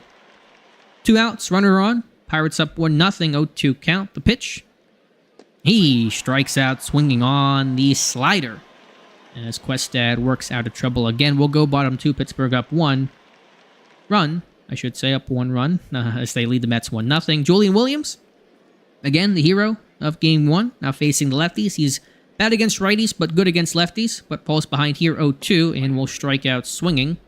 That was the changeup from Herrera as Anaya, who was really red hot against lefties to begin the year. Again, splits kind of evened up, but he does hit definitely against lefties. This one's hit well. This one's got a chance at the wall, and this one is over the batter's eye. Light the candle for Alex Anaya. Holy cow, that one might have been a river ball, as Alex Anaya, like we said, good against lefties. And I don't know if that one's come down yet. That one was over the batter's eye in basically dead center. Not even a measurement on that one. Hopefully we get it at some point. Wow, can I check? I gotta check the box score here, or the game log or something. How long was that one? 459 feet for Alex Anaya. Julian Williams had 446 in Game 1. My goodness. The kids are here to play. You got rookies. I think Anaya, technically probably a rookie. He got a cup of coffee last year. Williams, a true and blue rookie. And it is 2-0 Pirates, as Morris will come in. 3-1 count against Herrera, who does have a tendency to walk and allow home runs. We've seen now instances of both in the last 2 at-bats. It was the home run by Anaya and the walk issue to Morris. And now Amaya, the shortstop, will come in. 1-0 count. This one's smacked up the middle. Lindor can't make a play on it. Morris, long turn there, but holds at second. It's a single for Amaya to bring up Rene Lasters, the catcher. And again, we have a platoon here. 129 WRC plus against lefties. Just a 33 WRC plus against righties. Unsheath the sword. Yeah, that is for sure. The Pirates are going to see Ohtani in real life here in just about an hour. So hopefully we can watch that as well. So Lasters, chance to add to it. Runners first and second. 1 out. 2-0. Bottom 2 in Game 2 of the NLDS. Pirates won Game 1. 2-2 count. Here's the pitch. And Lasters looks at a called third strike. It'll bring up Reynolds, who had the triple off of Herrera, the first Pirates batter of the game. 3-2 count. That one outside. Reynolds, good eye to draw the walk. He spent all those years with Los Angeles, that really true winning culture. And they actually were among the worst teams in baseball this year, the Dodgers were in this game. But Reynolds coming over in a deal that made the fans happy. And what would make the fans even happier here is a base hit by Ernesto Cornero. He's definitely had some injuries and struck out twice already in the playoffs, but a big spot here facing Herrera. 1-2 count. He strikes out again. And the Pirates can't bring home another run as they leave the bases loaded. And Cornero's cold and certainly swinging the bat like it. Ronnie Mauricio coming in. Very good game number 1. Had an RBI double in that one to face Questad. And this one's dribbled to second. The throw on to first. That's Anaya to Ramirez. 1 away. Now facing Witt, who had the double off the top of the wall to lead off things for New York in the first inning. This one's going to be smacked in past the diving second baseman, Anaya as the shift was on, but still unable to make the play on Witt. Just found a hole right between the Alexes, Amaya and Anaya. So Witt, threat to run, have to consider that, as Brujan will come in, replaced Witt in Game 1 after he was ejected, now replacing the injured Nimmo in Game number 2, oddly playing center field, a position he does not seem to be too familiar with. 1 out, 1 on, the pitch, 2-2 count. He strikes out swinging. And now Vasquez will come in, 0 for 1 today, 0 for 11 in the playoffs. They say he's due. Here's the pitch. And it looks like he's due. This one going back, and you can call it a tie game, as Vasquez has deposited one into the left field bleachers, and it is 2-2. And just like that, the Mets have tied the game on that 2-run shot, opposite field, as Britt will come in to face Questad. 1-2 count.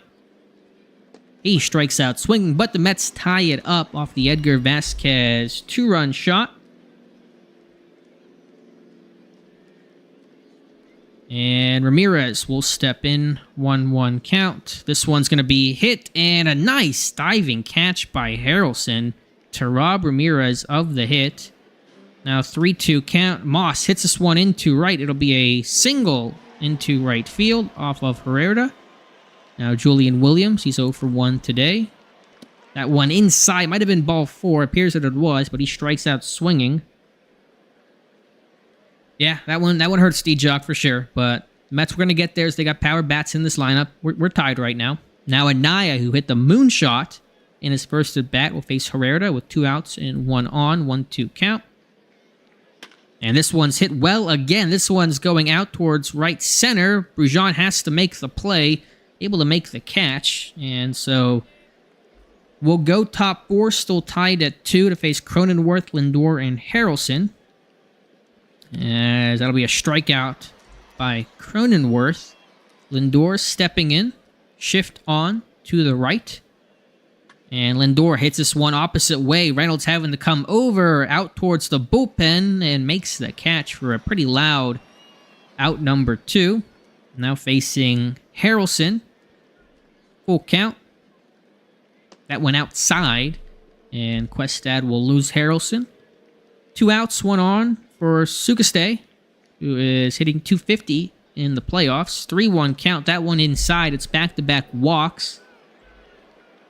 And now Mauricio coming in with a runner in scoring position. 2 on, 2 out in this tie game. 2's wild, although it's top 4. 2-1 count, and this one's hit to right. Moss coming in, and it's a line drive. Williams, I should say, coming in. Line drive makes the catch for out number 3. And new pitcher coming in. So just 3 innings for Herrera. It's Greg Mills, who did not pitch much. He's a rookie. 6 appearances, 11 innings. About league average this year. And so Greg Mills in a big spot here, former 3rd-round pick of the Mets. And his appears to be his debut this season. As, just give me 1 second to collect my thoughts. And so Morris coming in. It's Morris, Amaya, and Lasters. It's a righty this time, so it was a lefty. Now we're seeing the righty. As Morris will step in. 2-0 hitters count.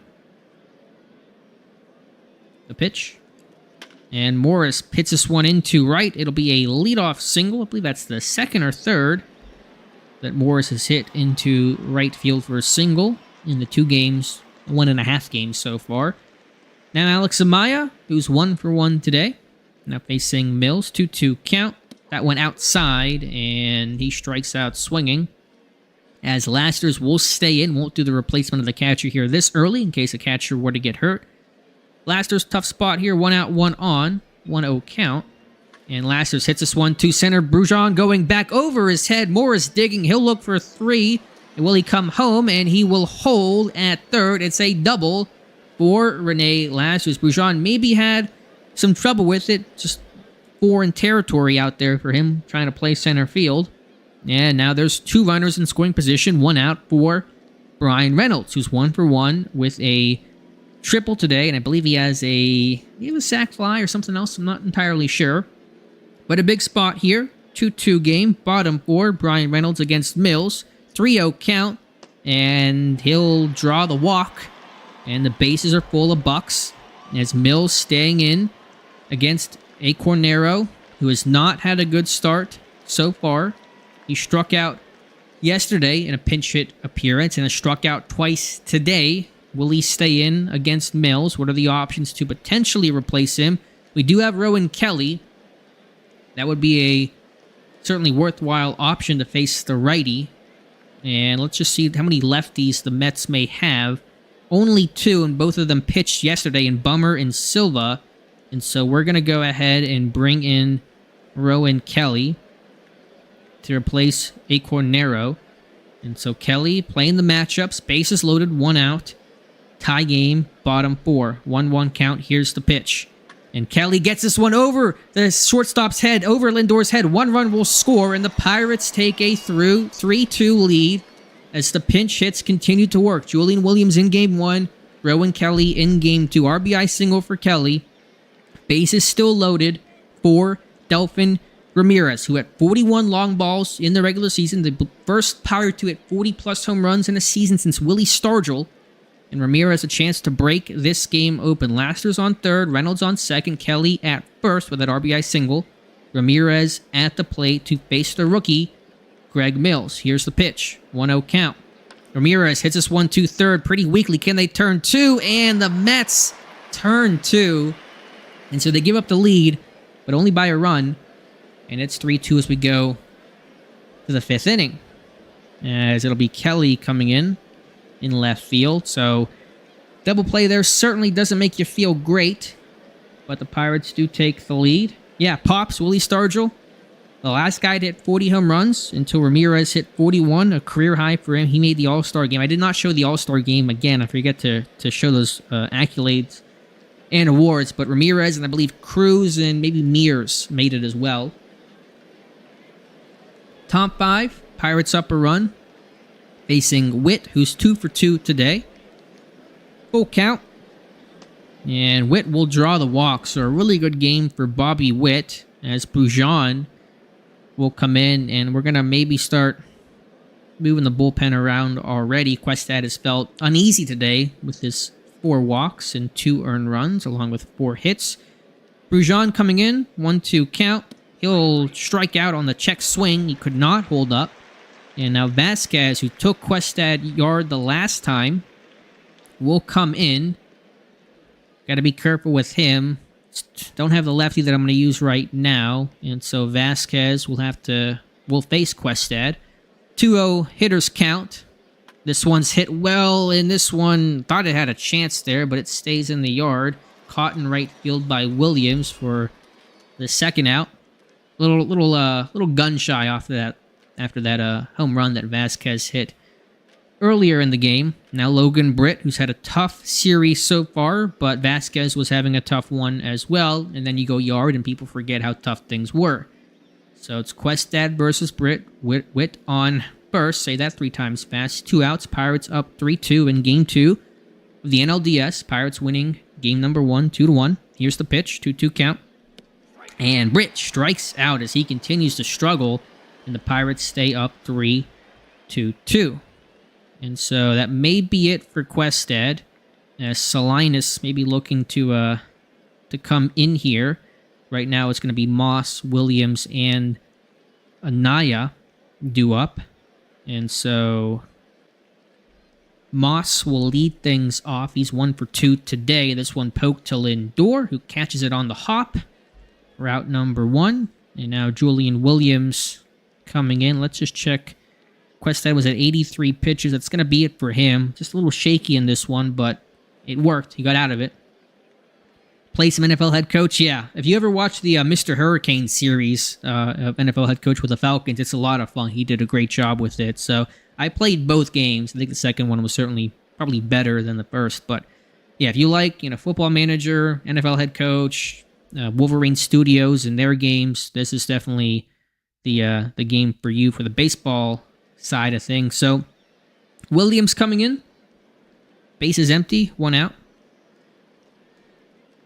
And Williams pokes this one into center Brujan, replacing the injured Nimmo. comes in to make the catch. Will Brujan be the center fielder for game number 3? Because Nimmo's not going to be able to play, and so we'll see if they move the outfield around. They probably should, but not quite sure what their approach is going to be. 2 outs for Anaya, who had that 459-yard home run earlier in the day. He'll swing here, hit this one to third, thrown on to first. Nice snag by the first baseman, Cronenworth. And the Pirates go 1-2-3, top 6, still up 3-2. That'll be it for Dylan Questad. 5 innings, 4 hits, 2 earned, 4 walks, and 7 Ks. Not a bad outing, but you didn't feel super confident against that lefty-heavy Mets lineup. So Robert Salinas will come in to face Cronenworth, Lindor, and Harrelson. Salinas, full count, payoff pitch here. Hopefully keeps this one in the zone, and he can't. And it's a leadoff walk, which is always dangerous against this Mets team. Salinas now facing Lindor, 2-0 count. A bunt is on, small ball opportunity. They'll get Lindor at first, but the bunt works as Cronenworth goes to second. Now facing Harrelson, who's 0 for 1 today. Full count again, and he will walk Harrelson here. And so 2 walks already issued, which is certainly not what you want to see. As we're going to go out there and talk to him. Now facing Sugaste, who is 0 for 1. I believe he has a walk today. Probably one of those issued by Questad, obviously. 1 out, top 6, runners on first and second. Pirates up 3-2. 0-1 count. This one is floated as Kelly coming over will make the catch. Runner's going to look to tag. That's an aggressive maneuver, and he is safe. How is Cronenworth with 30 speed at 38 years old able to tag on that? Kelly's arm's not great, but an aggressive play with 2 outs in the first place. That is the choice that has been made as Mauricio, the switch hitter, will bat from the left side here. Runners on the corners, 2 outs. Pirates need to strand the runners here. As we'll take a quick look at Mauricio as Bobby Witt, who has 2 hits today and a walk, is on deck. And so Salinas will face Mauricio. Another full count, 3-2 count. The pitch from Mauricio. He strikes out Harrelson. Pirates dance their way out of trouble and will go bottom 6. Pittsburgh still up a run. And so the bullpen will get ready. That'll be it for Salinas. As we're going to probably get Rafael Feliz, who I always forget to check. We have a day off tomorrow, but either way, want to get the win here. And so Feliz will get rolling around here in just a minute. Mills will stay in, which is a curious decision based on his struggles against Morris. 3-2 count. And Morris hits this one to third, throw on to first for out number 1. So Rafael Feliz will begin, I think, to warm. I'm not entirely sure what I want to do here, though. Because you do have Vasquez, the lefty, coming up here soon. You have Gonzalez. You hate not to use Gonzalez in a situation like this. May get the Geis warming as well and kind of go from there as Amaya will come in. Love an insurance run here. Base is empty, 1 out. As this one dribbled to Lindor and that throw, nice exchange. As Amaya is retired, Lasters will stay in to face Mills. Lasters doubled in his last at bat. And here's the pitch from Mills. This one's smacked and roped into left for a single, splitting short and third. And so Rene Lasters really done a nice job this year in a pretty late call-up. Spent most of the year in AAA, but a captain, a leader, and coming up clutch in the playoffs. So Brian Reynolds stepping in, 2 out, 1 on. Here's the pitch, 0-1 count. Shift is on. This one's hit well. This one's going to find grass out towards the corner. Extra bases. Oh, as the game's not liking this, we're not going to run. Yeah, we're not going to send home Lasters against a great arm that Vasquez has. Have to put on the brakes. Maybe could have pinch run here. Could have been a thought, but I like Lasters for the defensive capability. And if a catcher were to go down, if you already replaced one, then you're in big trouble in the playoffs, and it's just not what you want it to be. So Rowan Kelly stepping in. Had that big RBI single to put Pittsburgh ahead the last time up. Needed here. 2 out, 2 on. Mills still in at 39 pitches. A very surprising decision here in the playoffs with the Mets down a game. As Kelly trying to break this one open. Full count. Here is the pitch from Mills. And Kelly will draw the walk. And so, last time up, Delfin Ramirez, bases loaded. He hit into a double play.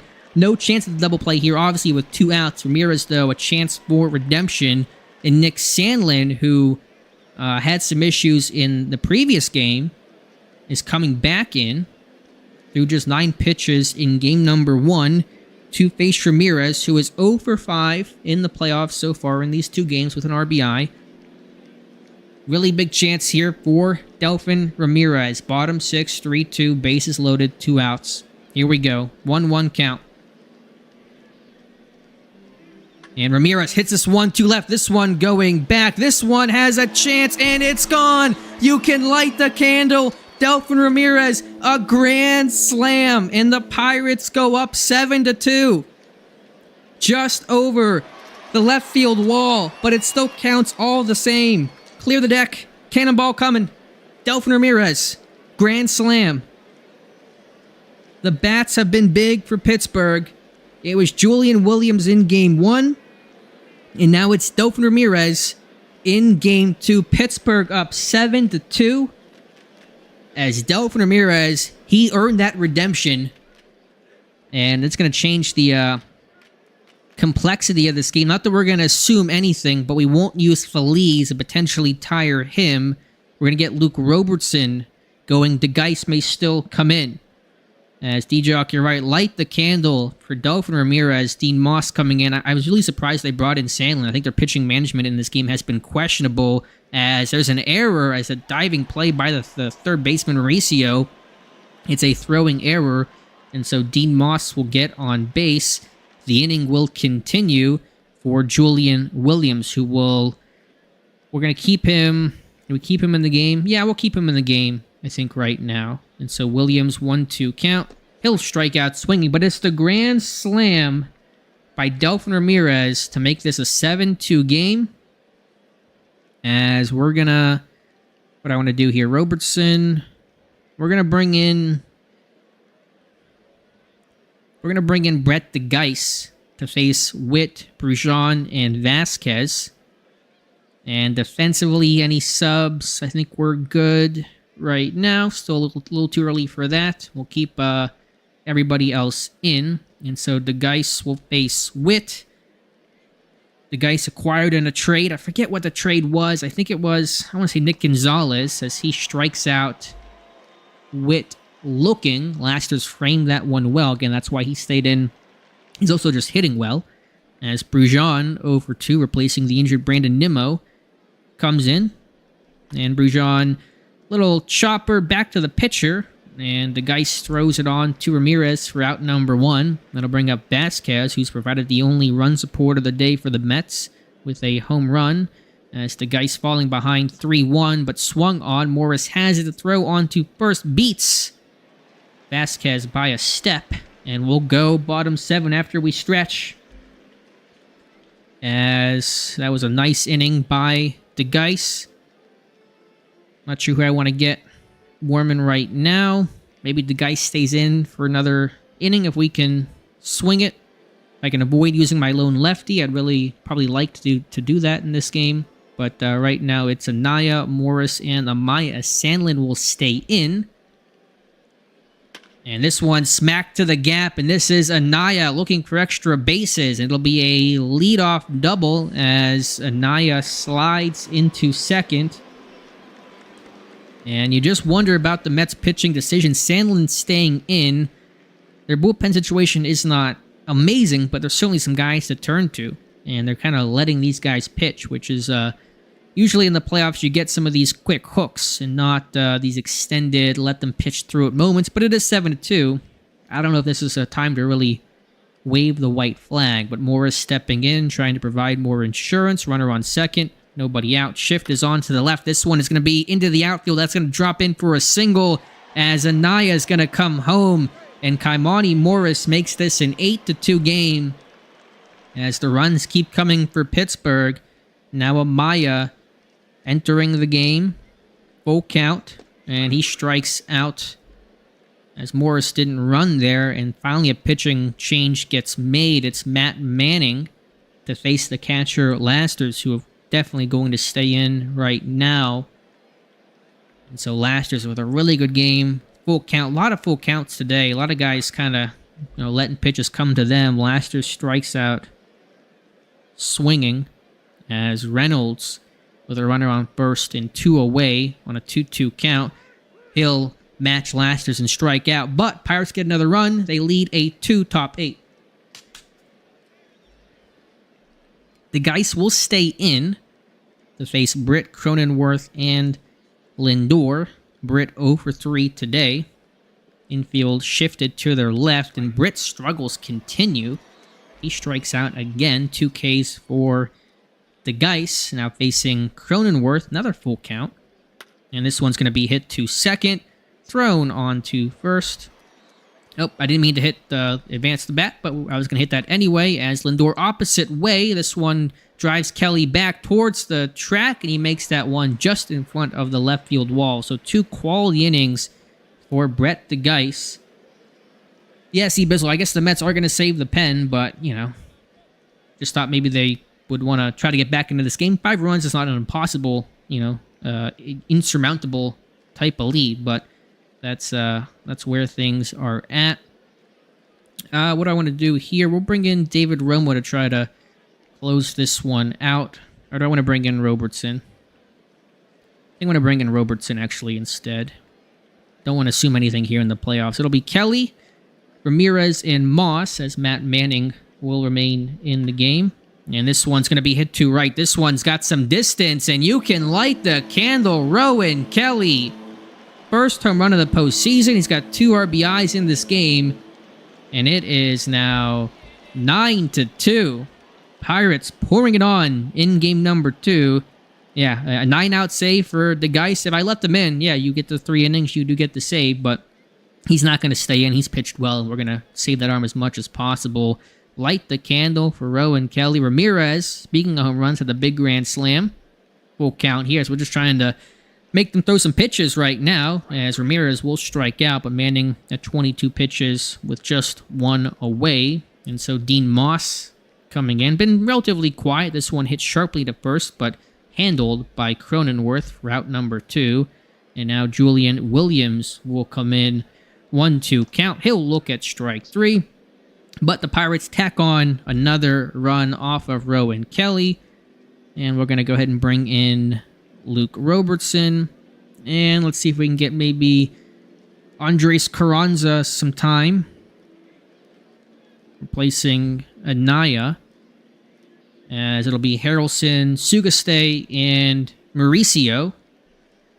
So the first postseason appearance for Andres Carranza, the backup infielder, as this one's going to be floated into right. Williams coming in, makes the catch for out number 1. Now Adrian Sugaste, the number 8 hitter, hitting .231 in the playoffs. Here's the pitch from Robertson. This one smacked sharply to third. Morris makes a strong throw to Ramirez. And the Mets are down to their last out. Down 9-2. Mauricio, done well in the postseason. Here is the pitch from Robertson. Hits Mauricio, obviously unintentional. And now Witt will step in. He's battling an injury. 0-2 count. And Witt strikes out swinging. The Pirates take game 2. 9-2. They lead the NLDS 2-0.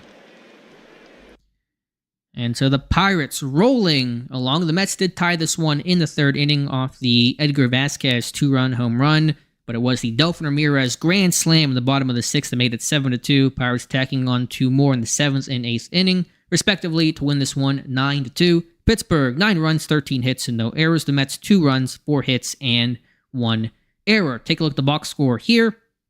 Pittsburgh, 13 hits, 4 walks, 12 Ks. Reynolds, Kelly off the bench, and Anaya, along with Morris and Lasters, all multi-hit games. Ramirez with 5 RBIs for the Mets. Only Bobby Witt Jr. with multi-hits in this one. Got a hot start early. and had a double off the wall to lead off the game. Vasquez hit the 2-run home run to try to get off the schneid there, but see Lindor, Harrelson, Sugaste, and Mauricio when it combined. That is 0 for 11, although Harrelson walked twice and Sugaste walked once. From a pitching standpoint, Questad, little uneasy, still got the win. 5 innings, 4 hits, 2 earned, 4 walks, 7 Ks, allowed that home run to Vasquez. Salinas had some trouble, but made it work. DeGeis was excellent, and Robertson closed things out. Herrera, 3 innings, 4 hits, 2 earned, 2 walks, 5 Ks, and allowed a home run. Mills was really struggling. Sandlin was not much better, and Matt Manning allowed the home run to Rowan Kelly. Player of the game. Talking too fast, Rowan Kelly was player of the game. And again, Brandon Nimmo hurt early in this one. He is out with back tightness. We'll see if Brujan stays at center. Really should not, but we'll see how that looks in game number 3. See, we have an off day as well. Appears that we do have an off day tomorrow, and so that'll be good for the pitching staff there. We'll go ahead and sim as the Pirates are up 2-0, 1 game away from taking the series. We'll take a look at what's happening around the Major League. Milwaukee Brewers have tied things up against Colorado, and they won 10-6 after dropping game 1, 3-2-2. 2-0, yeah, D-Jock, we are up 2-0 here in the series. Thank you guys for hanging out with me. We'll go ahead and sim today as well. And still much to be done, though. This game is certainly not over. The series is not over by a long shot. And so, giving out awards, which we're not too worried about this time of year. We'll just click through them. I just look if it's somebody for me, and there's no one there for me.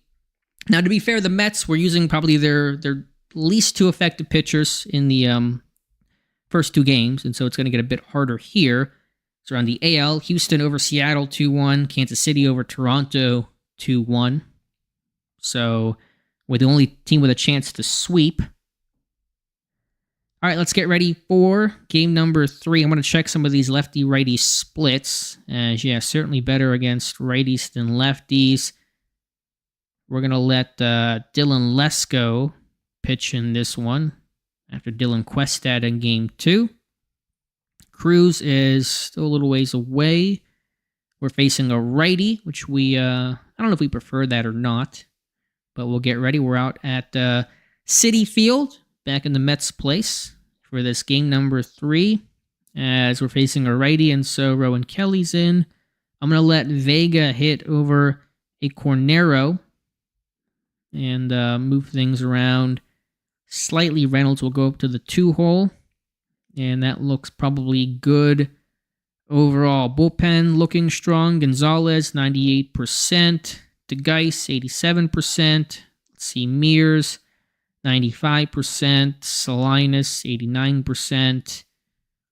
96%. I mean, we should be good across the board. Let's see the bullpen for the Mets. Looks, generally fine off the off day there. So that is where things stand. Let me just take a look. Ramirez has got 2 home runs and 3 hits against Jorge Juan. And again, he is very good at center. Who do they have in center? It is Julio Gonzalez. So they're going to make a more sensible replacement here. Not sure why Gonzalez was not in last time. The rest of the lineup looks just about the same. Mauricio moved up to the 5-hole. That is one change. Cronenworth bumps down to the 9 spot. So that is one notable change there. But let's take you out to Citi Field for Game 3 of the NLDS. Pittsburgh up 2-0 in the series.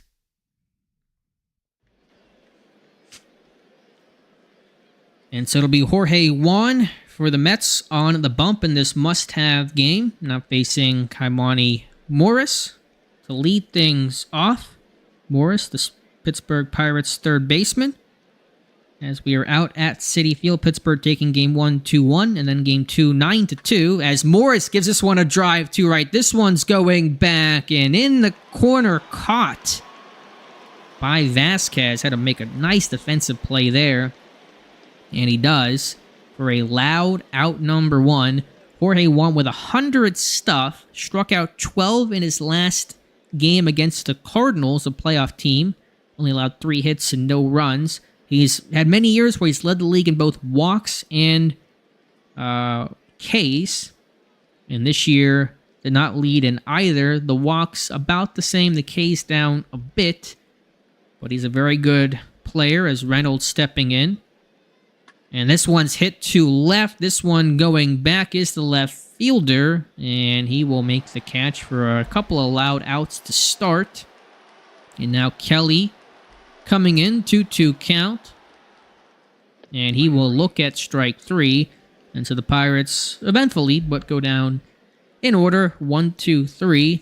And now it'll be Lesko facing Bobby Witt, who did well in Game 2 with a couple of extra base knocks. As this one's hit well into left, and this one will be caught by Kelly, calling off Reynolds. Lesko had some trouble in his, I believe, lone game this year against the Mets. Some controversy whether it should have been him or Bell in this game, but we're going to roll with Lesko, the better body of work overall, facing Julio Gonzalez, we have not seen so far in the postseason. Did not do all that well in the regular season. I believe he's a rookie, it appears. So he will step in to replace the injured Brandon Nimmo, who left Game 2 with a back injury and promptly hit a single into left field. 1-out single for the Mets as they get their first hit. Now facing Vasquez, who hit a 2-run shot in Game 2, his only hit of the postseason so far. And this one smacked well to right, and Reynolds tracking it. And that one had some hang time, but is caught for out number 2. And now Logan Britt coming in, 1-2 count. He's had a lot of postseason struggles, and they continue as he strikes out swinging. We'll go top 2, still scoreless. Delfin Ramirez, the big grand slam in game number 2. His only hit of the series, but if you want to get one hit, that's the way to do it. We'll face Juan. He's got 2 home runs against Juan this year and 3 hits, but this will be a ground out to first. Now facing Vega, as it's back-to-back lefties, which could be exploited later, as Vega pops this one into right for a single, and so Alex Vega continues to rake, especially versus righties. Dean Moss stepping in with Vega on first, 1 out. And this one's going to be hit past the second baseman. Vega does not have great speed, so he'll hold at second. Vasquez with a big arm. Yeah, I thought some of those were out of the stadium too. I felt like there could have been a couple home runs already, as Alex Amaya will come in, as he will face Juan. Runners on first and second, 1 out. Top 2 of Game 3 of the NLDS. Pittsburgh up 2-0 in the series. This one's going to be rolled to Lindor. Chance to turn 2, and the Mets turn it, and they'll get out of the jam, as we'll go bottom 2. Mauricio coming in, 0-2 count. Here's the pitch. He looks at strike 3 on the fastball at 92. Arambide behind the plate today, by the way. Now Harrelson, 2-2 count. That one outside, but this one going back. Harrelson caught a piece of it, and that is off the wall. As a nice piece of hitting for Gage Harrelson, who has had a good series so far. And that continues here. Brings up Lindor, who is 3 for 11 in the playoffs. Chance to record his second RBI of the postseason. That one inside, hit to short, thrown onto first for the second out. Harrelson will advance despite that one going to the left, the shortstop. Surprised to see that, but 2 away. Runner on third for Sugaste, who is 3 for 14 in the postseason, facing Lesko. And this one grounded to first. Ramirez takes care of it himself, and the Mets cannot bring home a run. We'll go top 3, still scoreless.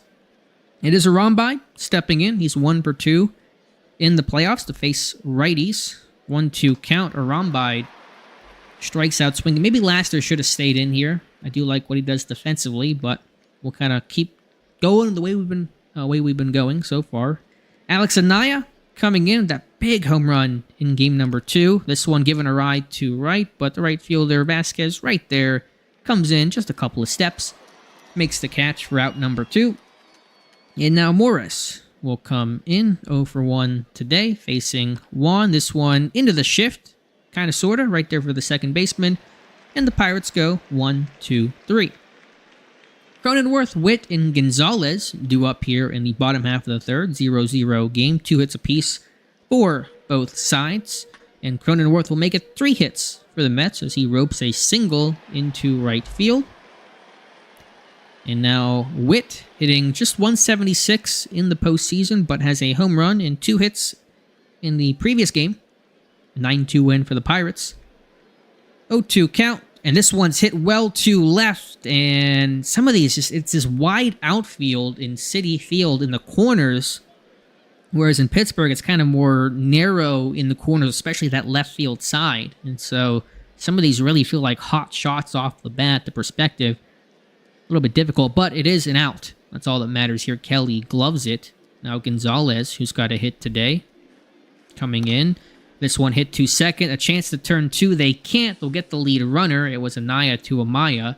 And Amaya, bit of a knee issue on that slide, but he's okay. He stays in, which is good. Our backup infield situation is not ideal.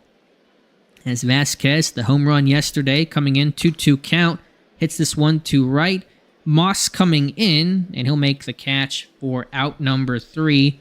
Mets get a hit, but that's all. We remain scoreless, as these games so far have generally been low scoring early on, and then kind of opening up in the later innings. Game 2, a little less so of that than Game 1, but still probably about that. Ramirez did not break that one open until the 6th inning.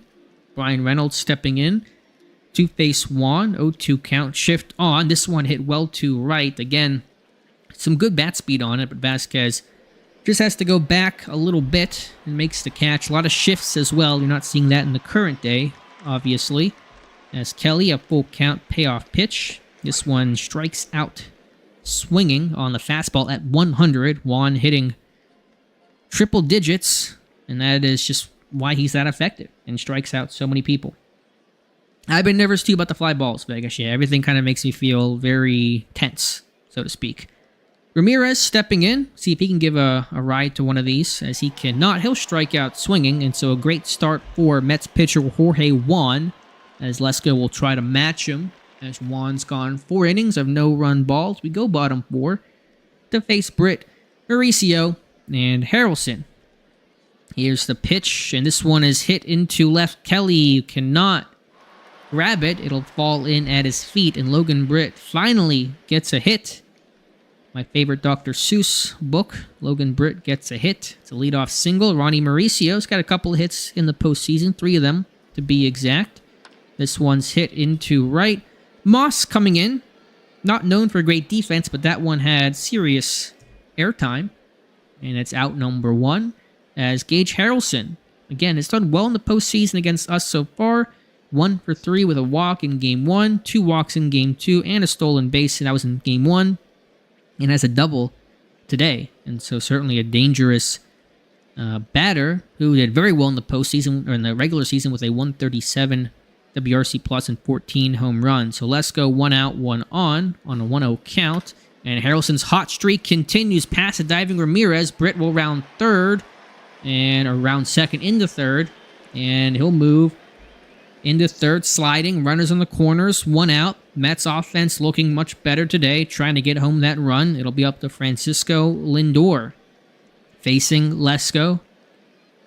As we're in the bottom of the 4th, Pirates up 2-0 in this series. 2-2 count, looking for a K, and it will not be a K. Moss with a great catch, and Britt will come home, and the throw is in time, and Dean Moss will do it himself. Turn 2 with a great sliding catch and a pinpoint throw to Cater Rombite at the plate to beat out the slow-footed Logan Britt, and the Mets cannot get a run.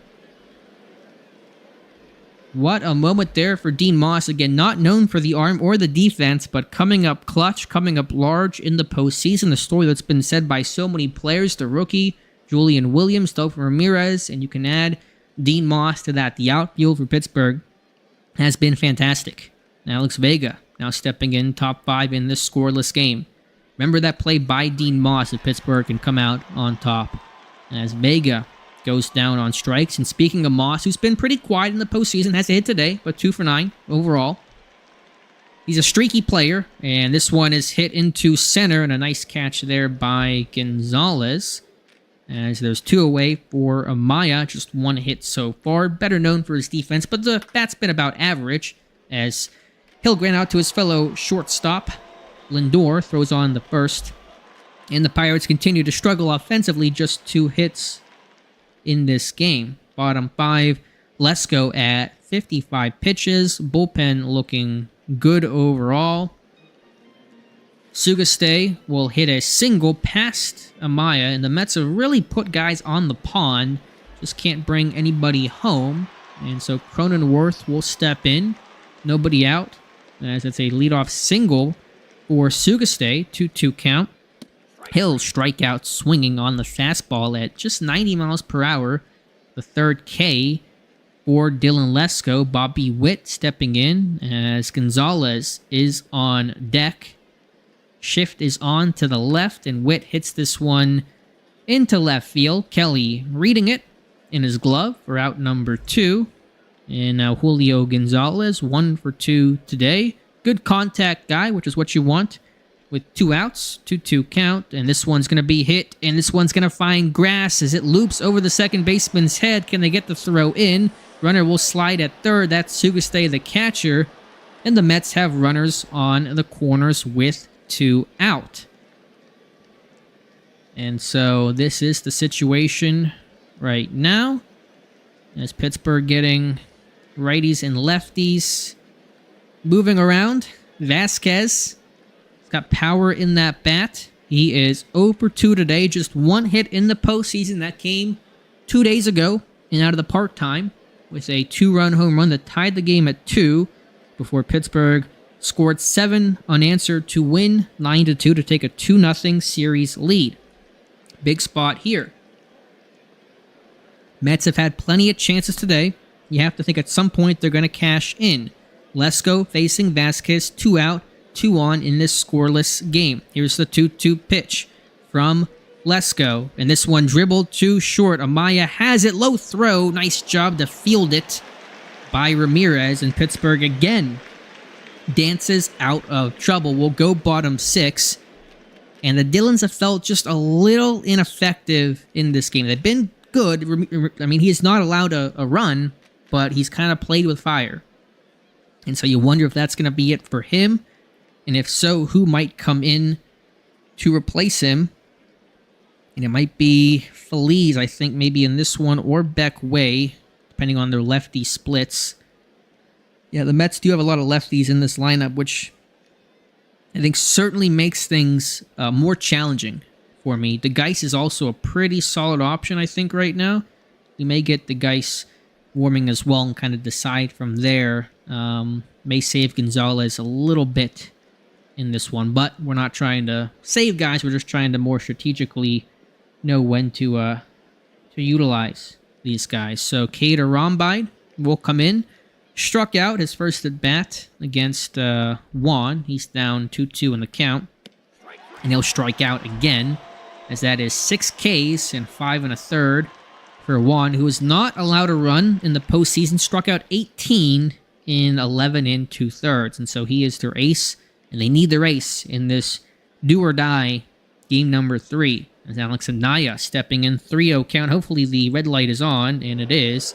And he will draw the walk. That'll bring up Kaimani Morris, who's 0 for 2, hitting .333, 3 for 9 in the postseason so far. Full count, and Morris liner to Lindor. Nice job there.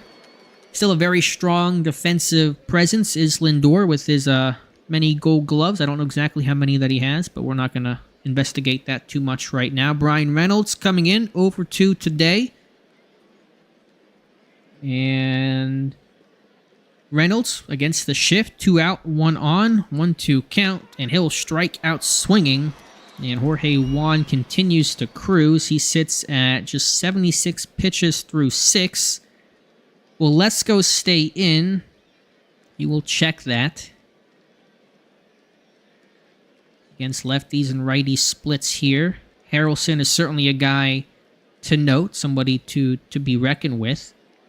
Got a bunch of righties, though, just to kind of choose from right now. And I don't know exactly what I want to try to do, as I think we're going to bring in Feliz. As Lesko, just 7 hits, 5 innings, has not walked anybody. But 73 pitches for him. You trust your bullpen that's been, solid overall. I think we're going to go with Rafael Feliz. So close the book, 5 innings for Dylan Lesko. Shutout ball. And Feliz will have to carry the baton to face Britt, Mauricio, and Harrelson. A full count as Feliz first batter of the game. And this one's hit to right. Shift was on. Moss coming in. And that one off the outside of the bat by Britt. And Moss has made a couple of strong defensive plays today. Now facing Mauricio. Another full count. Payoff pitch. And this one hit to right, but more center. And Reynolds will come in, call Moss off. Say, done a lot of running, my friend. We'll kind of let you catch your breath here. As Harrelson, the lefty, now facing Feliz. 0-1 count.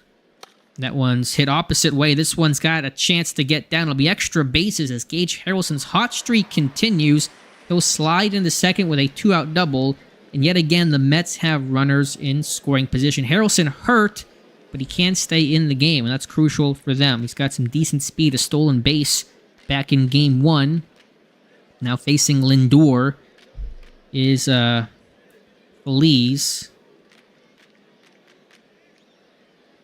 And Lindor this year against righties been better versus lefties than righties. So a chance here for Lindor to play hero. Had a couple opportunities in this one. He's 0 for 2 today. 3-1 count. Feliz struggling with his control. And Lindor is walked. And now it's Adrian Sugaste as he'll come in. He's 1 for 2 today. 4 for 16 in the series. And the Mets continue to threaten. Have not been able to push a run across, but you have to think at some point it's going to work for them. Here is Feliz to Sugaste, 2-2 count. He strikes out swinging, and Pittsburgh continues to find ways to put up zeros on the board. It's been eventful. It's been messy. That is certainly all she wrote for Rafael Feliz, who has been shaky so far. And I'm not sure who I want up next. We may go to Beck Way, who had 3 walks in his one appearance in the playoffs, but got out of trouble. Thank you guys for sticking with me. Really appreciate you hanging out with me on a Friday night. Watch some pretend baseball, but it's real to us, and it's better than the real Pirates. Rowan Kelly will step in. Juan, 76 pitches, 7 Ks so far, looking for number 8, 1-2 count, and Kelly will be number 8, as that one looked a bit outside. And Ramirez stepping in. Facing Juan, 3-1 count. Ramirez will draw the walk. Trying to get that pitch count up now to 85. As Alex Vega coming in with Dean Moss on deck. 1-2 count. And Vega stares at strike 3. 9 Ks for Juan. Now Juan is out. And so we'll kind of breathe a sigh of relief at that. Aaron Bummer coming in. They're going to bring in the lefty, and so we're going to counter with Julian Williams, who had that big home run back in game number 1. And so it's Williams against Bummer. 2 out with 1 on. 3-0 count. Hopefully will be a red light, but we'll see. Williams could be aggressive here. He'll look at ball 4 as Bummer walks him on those 4 pitches. Yeah, had some fragile guys. Yeah, we've definitely got a lot of fragile players here at this point. Amaya is in the game. Gonna have to probably stay in here. He's been, I think, okay. Splits, I don't think we're radical lefty versus righty. No, almost identical. So we're gonna keep him in. Big spot for the rookie, Alex Amaya. Just 1 hit in the postseason. 0 for 2 today. I don't think there's anybody else that's great against lefties. I could. Cornero, maybe. Then I could bring in Carranza to play short. Let's see some of the splits here. 152. Do you do that and then bring in Carranza? Would be your last infield option to play short. Do you want to do that with a runner on first and second? I know Cornero has not been great this postseason. Take a look here at some of these numbers. What do you want to do here? Should A. Cornero come in against lefties? I just have a feeling that I should do this. I just have a feeling that O. Cornero should get that chance to trade for this guy. I think you want to try to take advantage of the opportunity. So A. Cornero coming in, 1-0 count, facing Bummer, and this one's hit to center. This one is going to be well in the infield, or in the outfield, I should say, and caught. And so the gamble does not pay off. Carranza will come in at short. Julian Williams will come in and play right. And Beck Way will come in to replace Rafael Feliz to face Cronenworth, Witt, and Gonzalez. Bottom 7, scoreless. Mets, though, with 8 hits. They've threatened repeatedly in this game. And it's felt like they've had the upper hand as the Pirates missed their chance in the top of the 7th. And so this one hit to center, right at Reynolds, who barely has to move. A true atom ball hit right at him. And Bobby Witt coming in over 3 today. 2-1 count. Infield shifted to the left. This one's hit well to left. This one sends Kelly back towards the track. Will take a step in, take a second step in, and makes the catch for out number 2. They love these corners in Citi Field. These Mets batters do. And as Julio Gonzalez, the lefty, 2 for 3 today, the rookie. 1-2 count. He strikes out swinging, and so Beck Way picks him up and puts him down. 1-2-3 will head top 8. As Way only threw 10 pitches. And so I don't know if I want to bring in the lefty Gonzalez against Britt.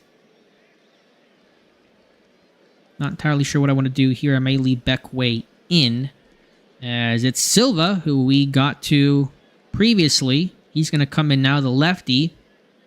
And I'm going to bring in Renee Lasters. We're going to do the matchup here in the platoon splits. And so Lasters will replace Arambide, facing Silver on a 2-1 count. Lasters much better against lefties than righties. The inverse is true for Arambide, as Lasters will hit this one in the air and right on the outfield grass. Lindor makes the catch. Our bench is now down to just Alexis and Carcione, as Alex Anaya, good against lefties, will step in. Had that big home run against the lefty in Game 2. 3-0 count. And this one's going to be swung on, and so going to be aggressive on a 3-0 count. And it's going to turn into an out. That's a ground out to first. Not sure about that one. Morris coming in.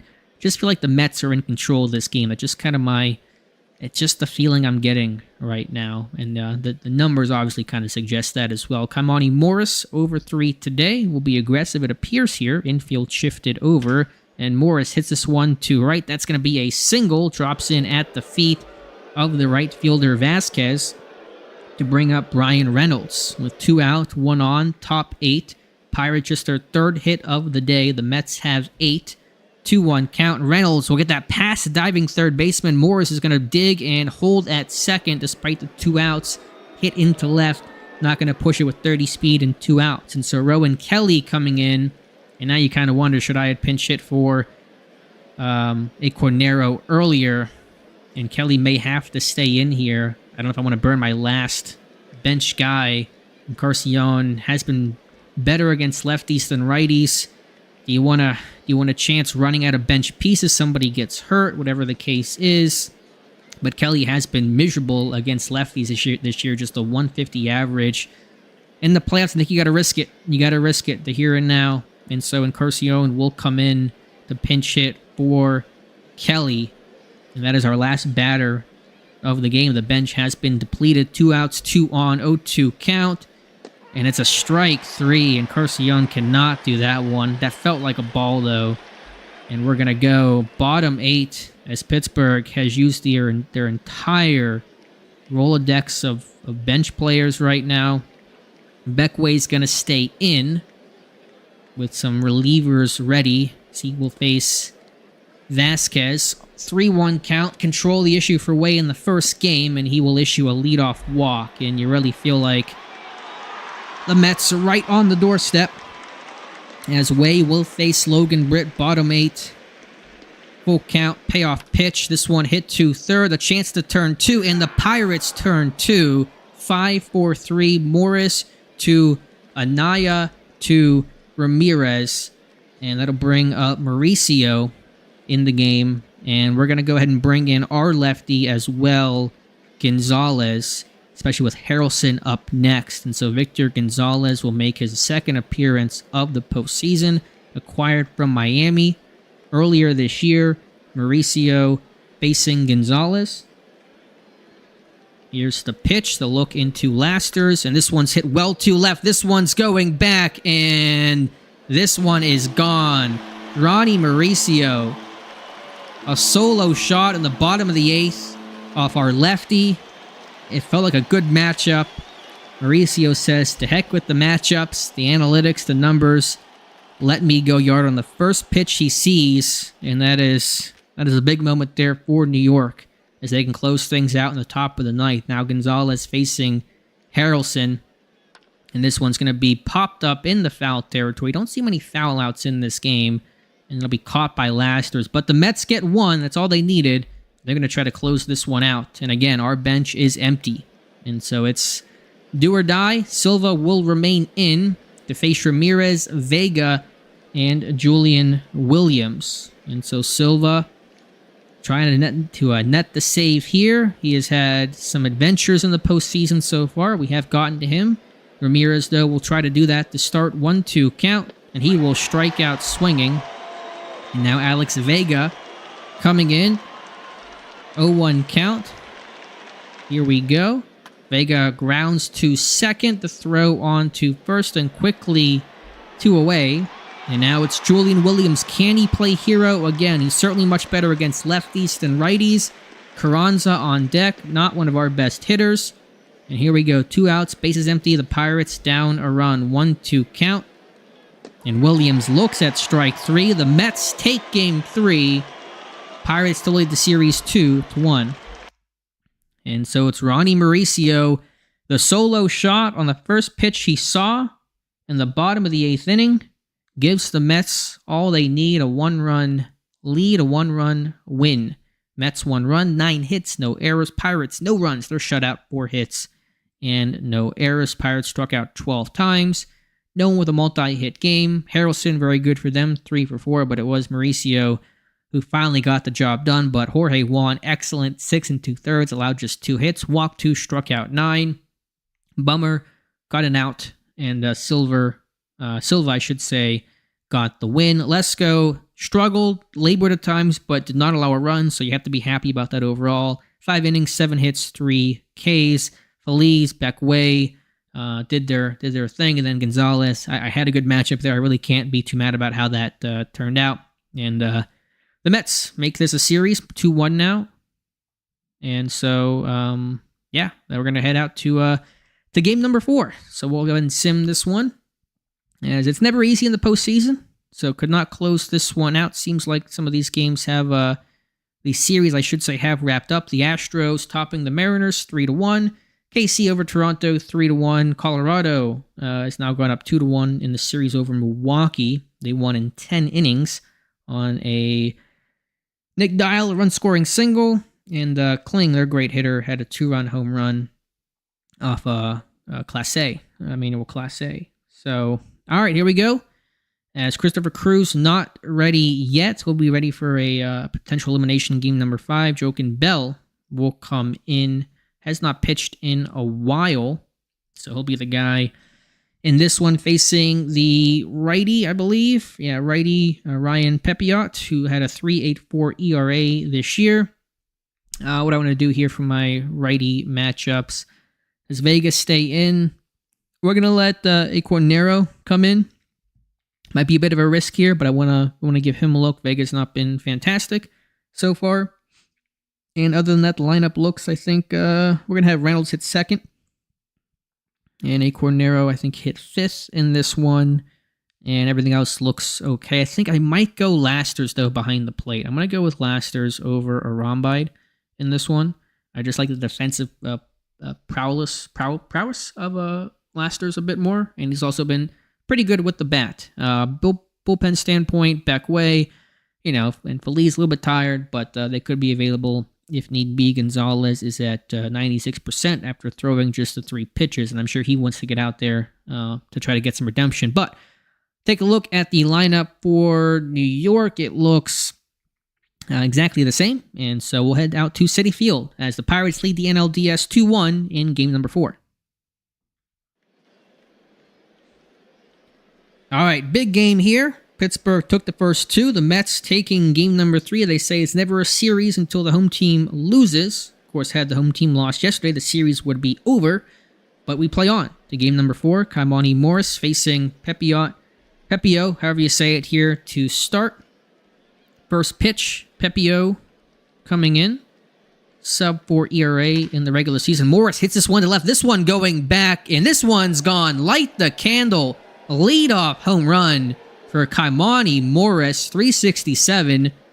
And we talk about in that last game, some of those long balls felt like they were going to be home runs or real close ones that kind of were more lazy flyouts. Not there, as Morris literally starts the game off with a bang off of Pepio. A solo shot. Check out their bullpen here. It's some stamina issues, but nothing too terrible. As the shift is on, Brian Reynolds, always facing the shift here. Got to get that ball in the air, 0-2 count. And it'll get the ball in the air, but won't go that far into right at that foul ground territory. Vasquez, good defensive player. Makes the catch there. Really good all-around player. As Rowan Kelly will come in, 2-2 count. 20 home runs. That one a bit outside, off the end of Kelly's bat, and he's out by a couple of steps. Nice throw from Mauricio, the hero of game number 3. Now Ramirez hitting just 100, just the one hit, but it was that grand slam and has a sac fly as well. 1-1 count. Ramirez is going to hit this one into right. Vasquez, busy inning for him, making the first and third out, and we'll go bottom 1. And it's Joaquin Bell, who was a bit disappointing this year, below league average. The stuff looks good overall, but that's where things sit today, and he's not that great against lefties, and you see the Mets are going to load things up and bat left-handed, and so that's going to maybe have a quick hook on Bell in this one. But let's go ahead and start this one off. Pirates do get that run. I might have not mentioned that on that last out there, but it was the Morris solo shot to kick things off, followed by 3 outs as Bobby Witt Jr. strikes out to start. Now Gonzalez coming in, replacing Nimmo. This one's hit well, and this one is going to get down at the feet of Reynolds for a leadoff single, smacked into center field. Vasquez coming in. He's got one hit like Ramirez, a home run like Ramirez, and a 1-2 count. He strikes out swinging. And Bell, a former first-round pick of the Pirates, facing Logan Britt. Full count, payoff pitch, 2 outs. He swings late and strikes out, and so Bell K's 2 of the 3 Mets. Will go top 2, Pirates up a run. Now facing A. Cornero, who's 0 for 4. Has not played much this year. His first start, I think, no, I take that back. He started, I think, game 2, and then got replaced by Kelly, who had the RBI single. But not a lot of action here for A. Cornero, who had a back injury and kind of struggled down the stretch. But he'll step in. Had a flyout in his last game. This one hit well to left. This one has a chance going back, and it is gone. Light the candle. And that's why we start Ernesto A. Cornero, the former Oriole. And it's a solo shot, and so to lead off the first and second innings of this game, it's been solo home runs by Morris and A. Cornero, and that'll get you out of that potential slump and cold streak. Just wish there were a couple of runners on, but we'll take it as A. Cornero goes yard. Dean Moss now stepping in. Looks like they're going to be aggressive in this game. This one's got to find the gap, and extra bases for Dean Moss. He'll go into second base, and he will slide in with a double. And so Dean Moss getting himself in scoring position as Amaya will step in to face Pepio as he will strike out on the changeup at 81. And Anaya coming in, the catcher. Laster's on deck. And it's a balk. That's the second time in the playoffs. It was Toussaint who balked in game 1. And then Pepiot, I'm still saying it, mixing between Pepio and Pepiot, he balks here, and so Moss will go to third. Now the speed is not great. The arm and right by Vasquez is elite. Gonzalez, Harrelson average to slightly above. Anaya, though, behind in the count 0-2. Now it's 2-2, and he'll hit this one into right where Vasquez is at. Will he be able to tag? It's going to be a tough run, and Moss will not test it. And yeah, that arm makes you think twice, as Lasters will try to bring Moss in, 2 out, as he stands on third, full count. And that went inside, good eye by Lasters, as Morris, who had the home run to lead off the first inning, is now stepping in, 2 outs, runners on the corners. Shift is on to the left. Morris hits that into the shift. Third baseman has it. He cannot make a play, though. Infield single, and Moss will come home to score. Pittsburgh up 3-0. As Brian Reynolds come in, Pepiot already at 36 pitches. Lasters at second, Morris at first. Reynolds 2-2 count. Hits this 1-2 right. This one could get down. It does. Lasters is going to come home. Vasquez a good arm to throw, though. Not in time, as Brian Reynolds with a 2-out RBI single to bring home Lasters. It's 4-0 Pittsburgh, and that is it for Pepiot. He is done. Nick Sandlin will come in, as Pepiot goes just 1 2/3 innings in this must-have elimination game number 4. It is the correct call to have the quick hook. And now Kelly facing Sandlin. Thought a lefty might come in to face Kelly given the splits here, but I don't know what the Mets have in terms of their lefty situation. Aaron Bummer could have come in, but they're going to send in Sandlin, who's not even a long reliever, so just trying to get the out here however they can. 2 out, 2 on. Pirates plating 3 here in the second inning. And now Kelly will try to add to it. 0-1 count. Here is the pitch from Sandlin. This one is hit past the first baseman. 1 run's going to score. Can 2 come in? Extra bases for Kelly. He'll take second. Runner will come around third. Throw not in time. Kelly with a triple.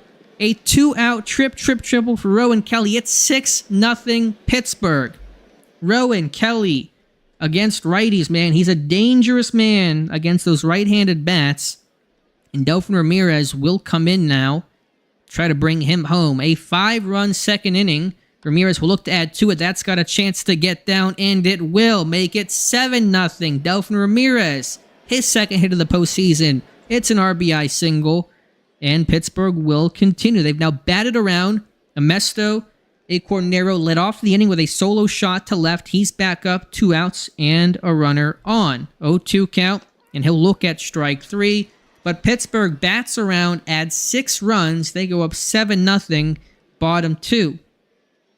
Still, it's the playoffs, and if there is one thought to being down 7-0, if you're the Mets, it is bottom 2, and there's a lot of baseball to be played, and these bats can get hot. Mauricio had that home run in game number 3, as he'll step in, hit this one too short. Nice snag by Amaya for the first out. Now Gage Harrelson, red hot man. He's got a home run in this playoffs. Harrelson pokes that one to first. Ramirez steps on the bag for out number 2. And Lindor, 3-1 count, comes in. He'll draw the walk. As Lindor, the veteran with the good eye. As Adrian Sugastey, the catcher, coming in. 0-1, hits this one to right. Going over is Moss, and he'll make the catch. And the Mets strand a runner. And it remains 7-0. Dean Moss coming in, had a double in that second inning. Now facing Sandlin, who remains in. He's thrown 8 pitches to try to relieve Pepiot, as Moss will have extra bases again. That one's going to be to the gap to the right side this time, as Moss digs for 2, a stand-up double. As Dean Moss trying to get Pittsburgh going here in the top of the third. Alex Amaya coming in, 1-2 count. Grounds this one to Lindor. Moss has to hold because it was on the shortstop side of the infield, and that's going to be it for Nick Sandlin, as Josh Eknies comes in, 5.02 ERA, power pitcher, but does walk plenty. He'll face Anaya, who is better against lefties than righties, but he is going to stay in here. Runner on second, 1 away, 1-2 count. And this one again hit sharply to Lindor again. Moss must hold. And there's 2 away. And now Lasters coming in, who drew a walk his first time up. He's 2 for 6 in the postseason. Full count, payoff pitch, and Lasters ropes this one to center. That will get down Moss. We're going to send Moss home, and the throw should be not in time. Yes, it is 8-0 RBI single for Rene Lasters. His bat has been fantastic. Reminds me of Francisco Cervelli in my Out of the Park 19 series, who got super hot in 1 September and helped vault Pittsburgh to the playoffs. And so Rene Lasters staying in the lineup here. 8-0 Pittsburgh. Morris coming in. This one popped up high into the air as a third baseman will call off the catcher. Sugastay, that's Mauricio that has it. Pittsburgh tacks on another run. They lead 8-0, bottom 3. Jake Cronenworth coming in, retiring after this year. Does not want this to be the final game of his MLB career. Strikes out there. Bobby Witt, 0 for 1 today. 2-2 count. He'll join Cronenworth on the K machine there.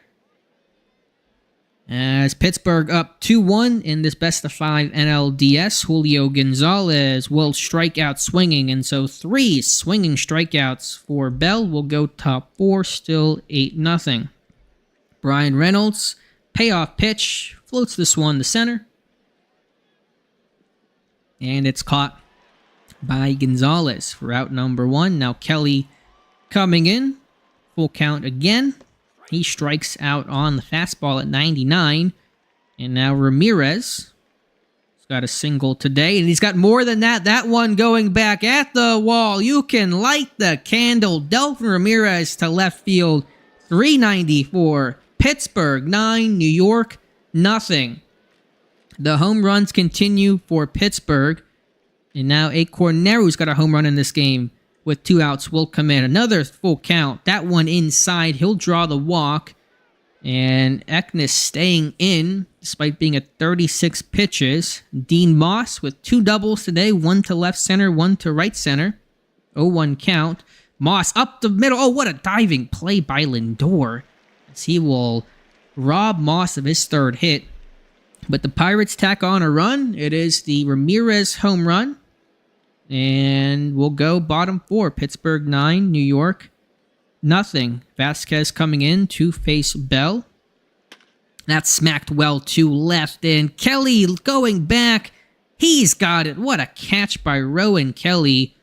Just in the way Lindor robbed Moss, Kelly robs Vasquez. Now Logan Britt, who's 4 for 18 in the playoffs.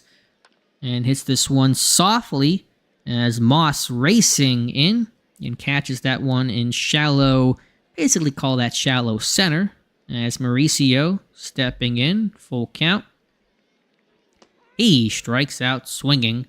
And Bell rolling through 4 innings. Now bringing in Amaya Eknes will stay in. Another full count. He's really lived dangerously here. And Amaya will hit a leadoff single that drops to the feet of the left fielder Harrelson. And finally, Eknes will come out, and Greg Mills, who did not have a good time against Pittsburgh on the 29th, will come in. And so, kind of using the same people the Mets are. A little interesting decision. They got Diaz and Cowan and Pablo Lopez, and we did see Manning briefly, but they've kind of utilized the same arms here as Anaya. I know it's the postseason, you kind of lean on the top guys, but their guys have struggled. Anaya will foul this one out and right on the dugout fence. Cronenworth has it for out number 1. As Lasters, he's 1 for 3 today, will come into the batter's box and hit this one to the gap. Rene Lasters' hot streak continues. Extra bases for him. Will the run come home and score? He will hold at third, but it is a 1-out double for Lasters, whose hot streak continues. And so Lasters looking strong here. Morris stepping in. 1-0 count. He's got a solo home run today. This one hit the opposite way. Vasquez's arm is very good in right, and they're going to try to test it. The run's going to come home, and he will be safe. Not in time. That was Anaya scoring. It's 10-0. Top 5, as Reynolds will try to bring it make it 11 by bringing home Laster's 2-2 count. He'll strike out swinging, but the Pirates continue to increase their lead. It's 10-0. Bell will stay in to face Harrelson, who's been their bright spot, and Harrelson will work the leadoff walk, the second of the day by Bell. Now Lindor coming in, another full count. This one smacked well with the runner advancing on the hit and run, or on the, I really should say, full count here. Can't turn two. Shift was on anyway, so it's 1 out as Lindor is retired. Sugastay, the catcher, coming in. So the Mets will try to plate something. And this one poked to third. Morris has it, throws on to Ramirez for out number 2. And Cronenworth will hit this one to right, give it a ride, but Reynolds will call off Moss. And the Mets, who had, just have 1 hit today, but in a game like this, you just keep going. You don't even think about anything else right now. There's Rowan Kelly, top 6, Pittsburgh 10, New York nothing. As Kelly will strike out. That one in the dirt, and he was tagged out by Sugastay. Ramirez coming in, full count, and he will draw the walk. Don't have a great kind of walk to K ratio sort of team, but draws one there. A Cornero will strike out for the second out, and now Dean Moss facing Mills, and he will hit this one to center, and it is caught by Gonzalez, and so the walk does not hurt the Mets here. Bell at 81 pitches may get reliever David Romo a starter this year, kind of moving around, but Bell will stay in and strike out. Bobby Witt, that's 3 Ks for him. Now Julio Gonzalez will step in, hit this one to right. Reynolds coming in, more center, and he'll make the catch for out number 2. And Vasquez facing Bell, 3-2 pitch. This one hit well to right. This one going back, and this one is gone. The second home run of the series for Edgar Vasquez, and the Mets get on the board. It's 10-1, a solo shot, 384 into the bullpen in right, and we're going to bring in David Romo as Bell's day is done, allowing 1 run through 5 2/3. Now Logan Britt stepping in. Can he keep it going for New York? This one hit well to left. This one going back, and it is back-to-back jacks. Britt will keep it going. 4-0-1, and it's 10-2. The Mets, they're not quitting with those power bats in the lineup. Ronnie Mauricio coming in, 2 out. 0-2 count. He'll strike out. The Mets get 2 on back-to-back solo shots by Vasquez and Britt. The Pirates up 8 as we go top 7. Take a look here at what I want to do, potentially. All right, Amaya coming in. He's up in the count 3-0, and he will work the leadoff walk as new pitcher coming in, Cam Cowan. First playoff appearance of not only this series, but of the entire postseason. Very good for the Mets, and granted a more limited sample size, but a sub-3 ERA, as that's going to close the book on, I think that was Mills. And Naya coming in, 2-2 count. Appreciate you guys being here. I know it's getting a little bit late. We'll see what to do after this game wraps up. That's a strikeout for Anaya. Laster staying in with the hot bat. And this one hit to third. And no chance to turn 2, but they will erase the lead runner. It's a fielder's choice. As Morris stepping in. And Morris, a solo shot to get this thing started. This time weakly hit to short. Lindor flips on to second. And we'll go bottom 7 after stretching. David Romo will stay in to face Harrelson, Lindor, and Sugastay. 10-2 game. Not over yet. Certainly not. Don't want to get too comfortable. Bottom 7. Romo 1-2. This one hit to right. Romo out of the pen. He worked as our starter this whole time.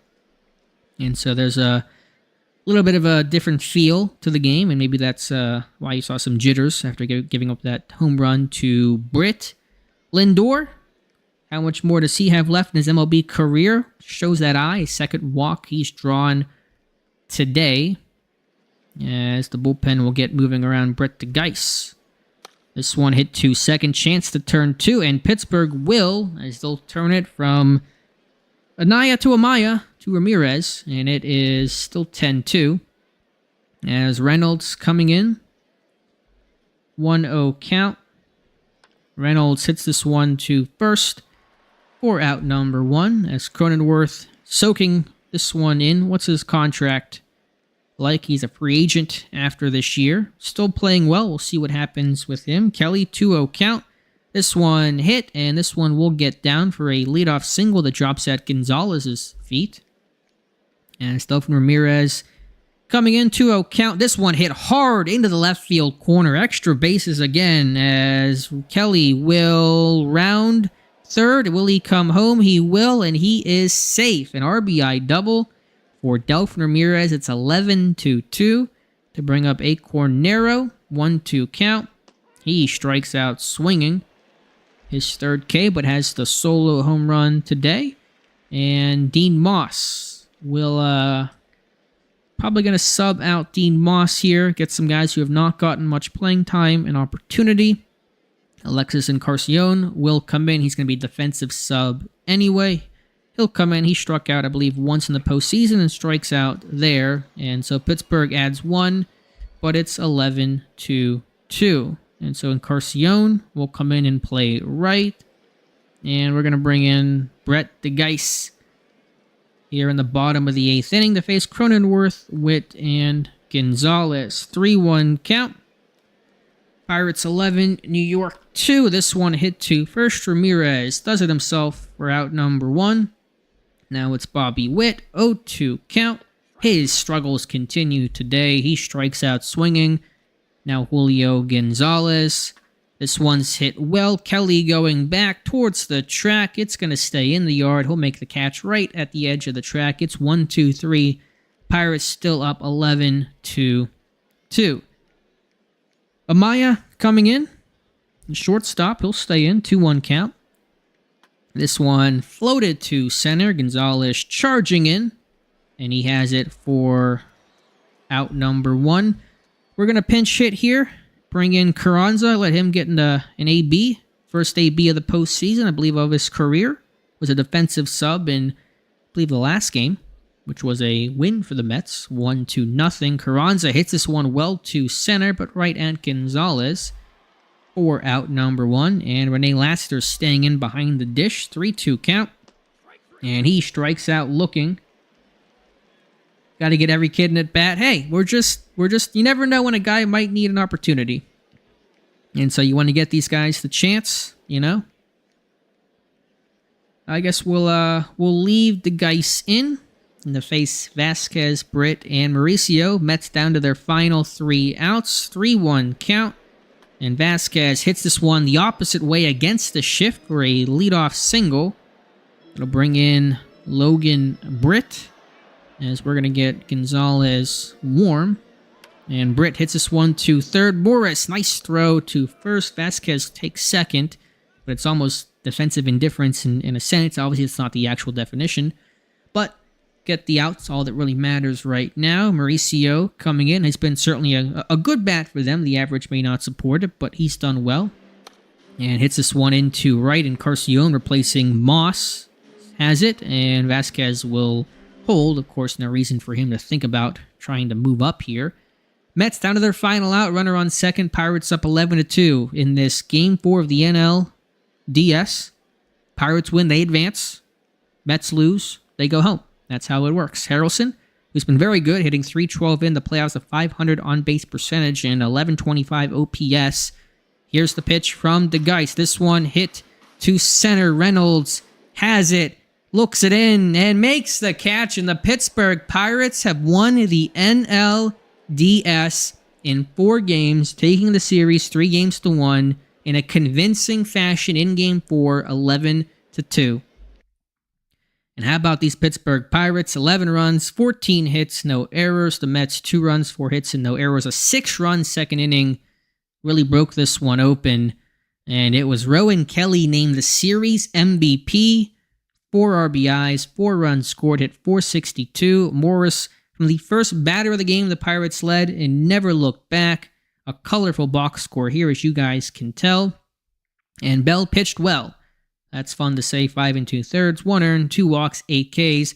Romo allowed a home run to Britt, the first batter that he saw, and DeGeis continues to be excellent. Pepiot struggling, not getting out of the second inning, and allowing 6 earned, striking out just 1, allowing more home runs than he had strikeouts. Sandlin and Eknes struggling as well. Cowan going 3 innings, allowing a run, striking out 4. Ramirez, player of the game. Kelly, player of the series. Let's go ahead and save the game after I look at these achievements here. Batting around, leading off, team effort. Good stuff overall. I'm going to take a quick pause here while I save the game. And, yeah, I'll be right back.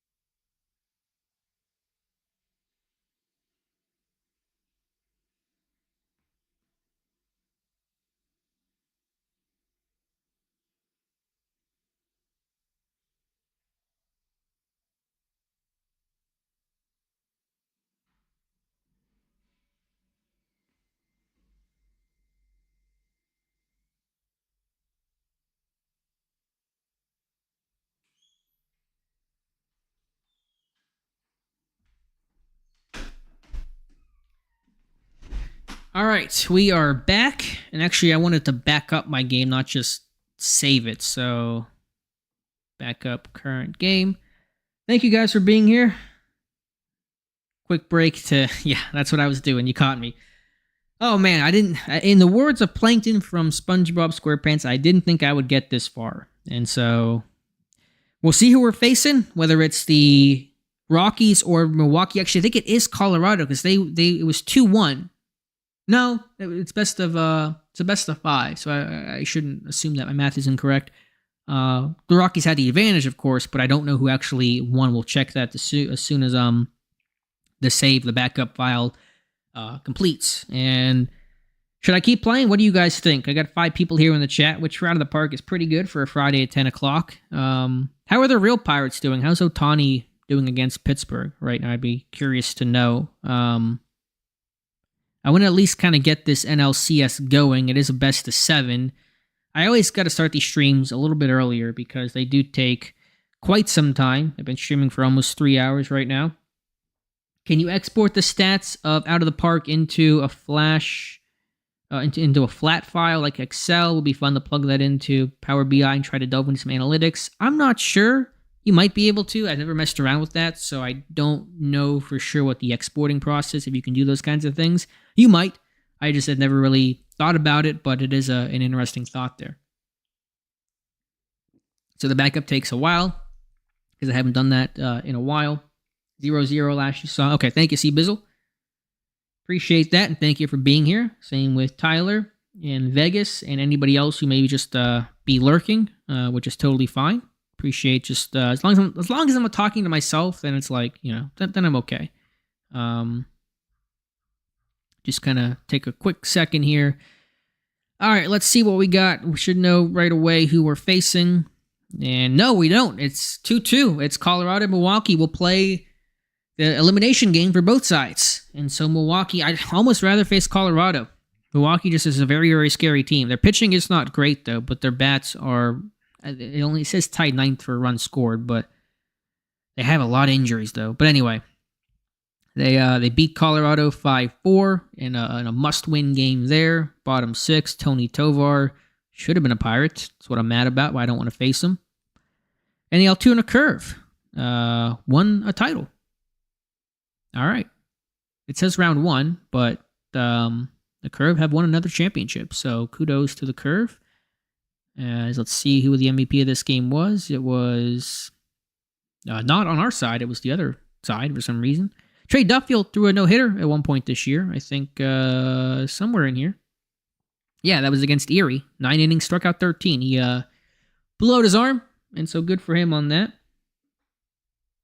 My friend's at the game in his Kenta Colby jersey, and we are family hats. That's awesome. Love Teak. Very, very 70s for you. All right, let's go ahead and sim today.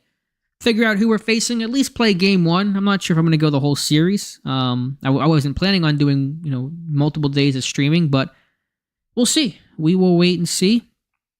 Do I know who we're facing? I don't know if I got an email about that. Now, they're going to play today. And so we're all, entire baseball world, waiting on Milwaukee and Colorado. They're going to go with Cash Mayfield, who had an injury, and he's kind of fallen off, but it's going to be their guy.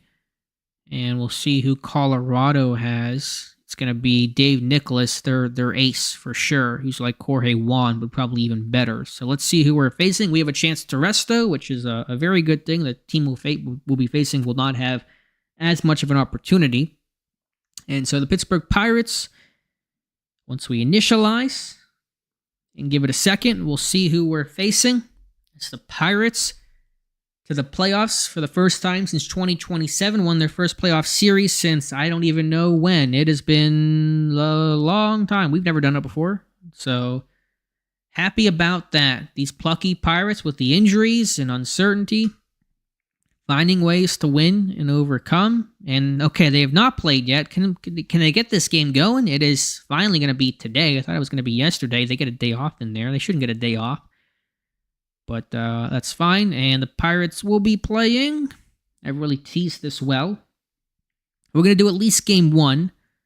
All right, now we know they'll be playing the Colorado Rockies, beating Milwaukee, and they beat them 8-1, and Colorado took a 2-0 lead in the first inning. That's all that they needed, and we'll face the best team in baseball this year, Nick Dial. He's probably player of the game. Was he MVP?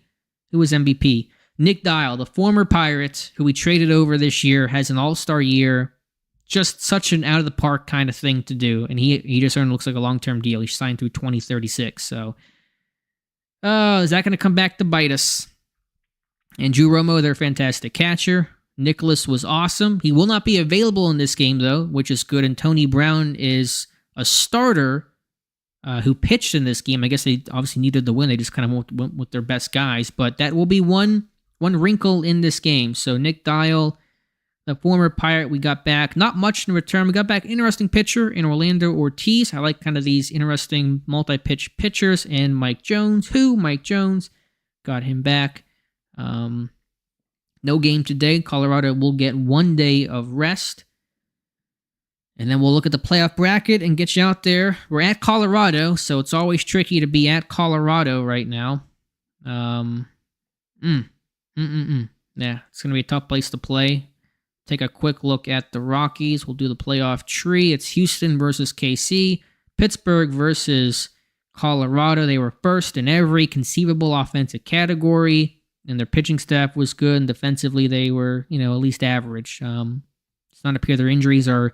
Nicholas is actually hurt, but he wasn't going to be available to pitch anyways, only 3 days, so it's not going to impact them all that much. So let's see what their lineups look like. As D-Jock made the point last time, do they have more lefties, righties? Looks pretty lefty heavy. We can actually add in some lefties. Can't we change our roster right now?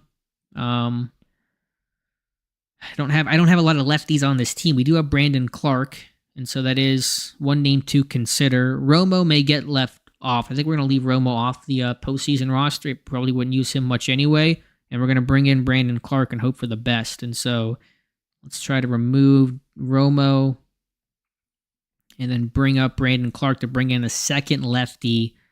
I have a little bit of concern because of that low control, but I think in that last series we saw kind of the need to add some lefties. And our AAA team just got swept. All right, here we go. We're going to face, we just saw this name, Keegan Batka, who was excellent. He's a very good pitcher, and I'm sure even away he's probably even better. We look at his splits here on the road. Yeah, he's better against away from Colorado. So let's get our lineups ready. We're going to face some righties. And let's go ahead and try to get things going. Facing righties, A. Cornero. Should we let him in against a guy like Batka that's going to strike out a ton of people? Yeah, we're going to try it. We're going to have Reynolds hit second, though, kind of our standard thing. Lashes will continue to catch. He's going to hit ninth. For us, that's been working well overall in their lineup here, which we'll take a quick look at. Collazo, Dial, again, such a good impact player. Paxton King, 45 home runs to lead the NL I know the Yankees had a guy that hit more than that. Amador, fantastic, gets on base. Nolan Jones has power, does strike out a lot. Ruiz, this looks like a dude as well. Romo is great behind the plate and okay with the bat. Jose Gaines, maybe a weaker link, but still decent. And a really good defensive shortstop in Manny Salgado. Imagine they could pinch hit for him. Go to pitching stats and splits. Let's see. I'm not sure what you're talking about that, DJ. In terms of our splits, yeah, I looked at that earlier. I just don't have many lefty pitchers, but I know who my lefties are. It's going to be Clark, Gonzalez, Salinas, Mears against lefties. Those are guys that we're going to turn to. Mears, I think, only pitched once in the NLDS, yeah, so that's good. He's going to be fresh here. All right, let's play at least the first game, and then we'll kind of take it from there. Take you out at Colorado Field. I guess that's what they're calling it right now. 50,000 for game one. Oh, I meant to change that. Hold on, because I reset my my lineups. Move that around. All right, ready for game one of the NLCS.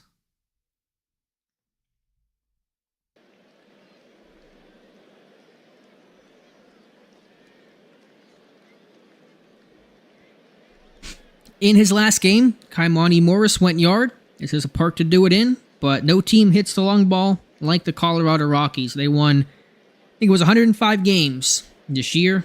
We did have some success against them late in the year. I think we took 2 of the last 3, but the Rockies had nothing to play for, and now they have everything to play for.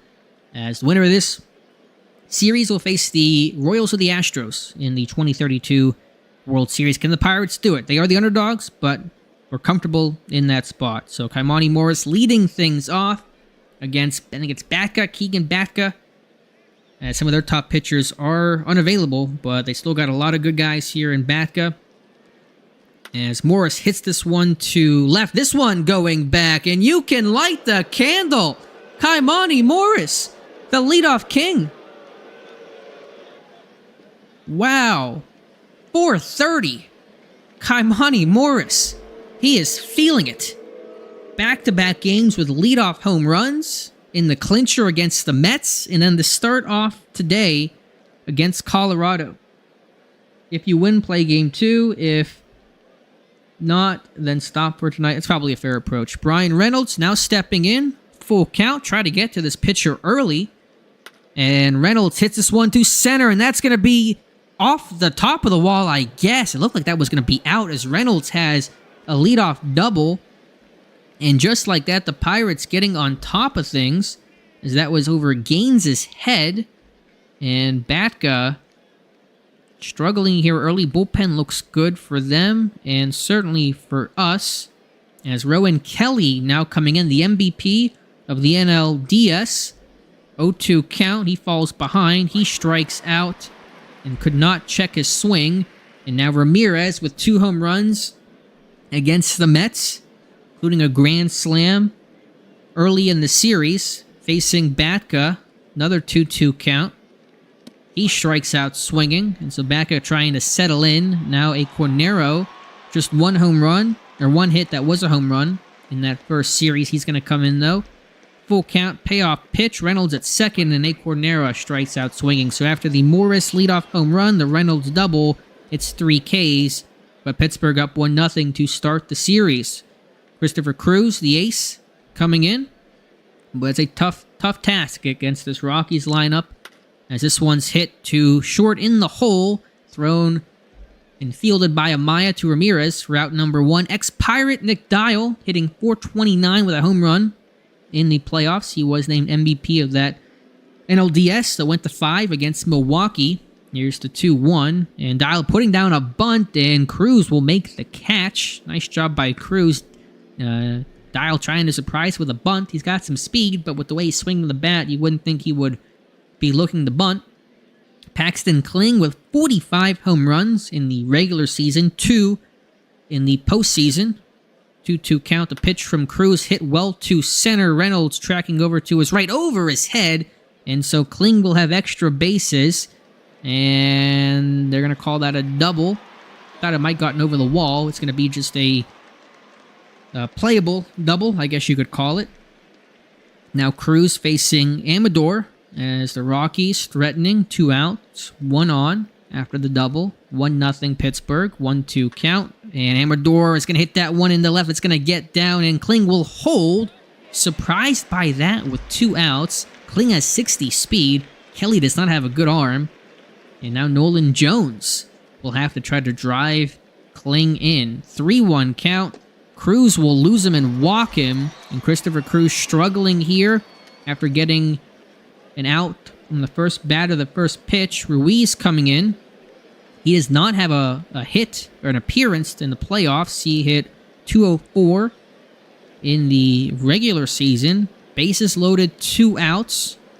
And Ruiz hit this one sharply too short. Throw on the second. It is grabbed and caught.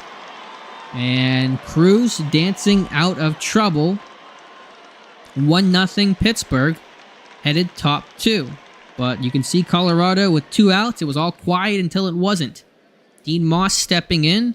Batka struck out his last 3 and make it 4. As he settled down after a bumpy start. And Batka in the playoffs, he had 1 start, 7 innings. In a 6-3 win over the Brewers, struck out 8, allowed just 2 runs. And so Amaya coming in. The Pirates rookie shortstop. That's got a lot of space out in right center field. Extra bases for Amaya. He'll slide into second with a 1-out double. It's that wide Colorado field, as they're calling it, called the Old Coors Field. A lot of space out there. Dials in right with range, but just a lot of land to cover. As Anaya stepping in behind 0-2. And he'll hit this one over the first baseman's head. Anaya had to hold up, and Dial will keep him at bay at third. But it's a single. It got over Ruiz's head. Runners on the corners, 1 out for Lasters, the catcher. Morris with the home run is on deck. Lasters inside. They're going to try to pick him off, and Anaya gets back Drew Romo, the best defensive catcher in baseball. That's why he's here. He's their captain, and you got to be careful with him. You do not run on Drew Romo. We did not have a stolen base in that Mets series. Probably will not have one against Colorado. 3-1 count. Lasters will swing, and that is going to get over the head of the center fielder. Rene Lasters' great streak continues. I'm going to get a prompt here. We're going to bring home Anaya, and he is thrown out. As I thought Anaya could have come home on that one. And he is apparently thrown out. Lasters, though, with the double. 2-0 Pittsburgh. Batka already sitting at 50 pitches. Morris with the home run. His first at bat will try to drive Lasters in.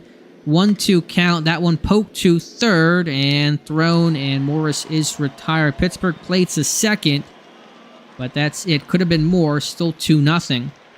Wanted to be aggressive there. I thought A, I could make it, and B, NLCS, you might as well get as many runs as you can against this great Colorado offense. Romo coming in.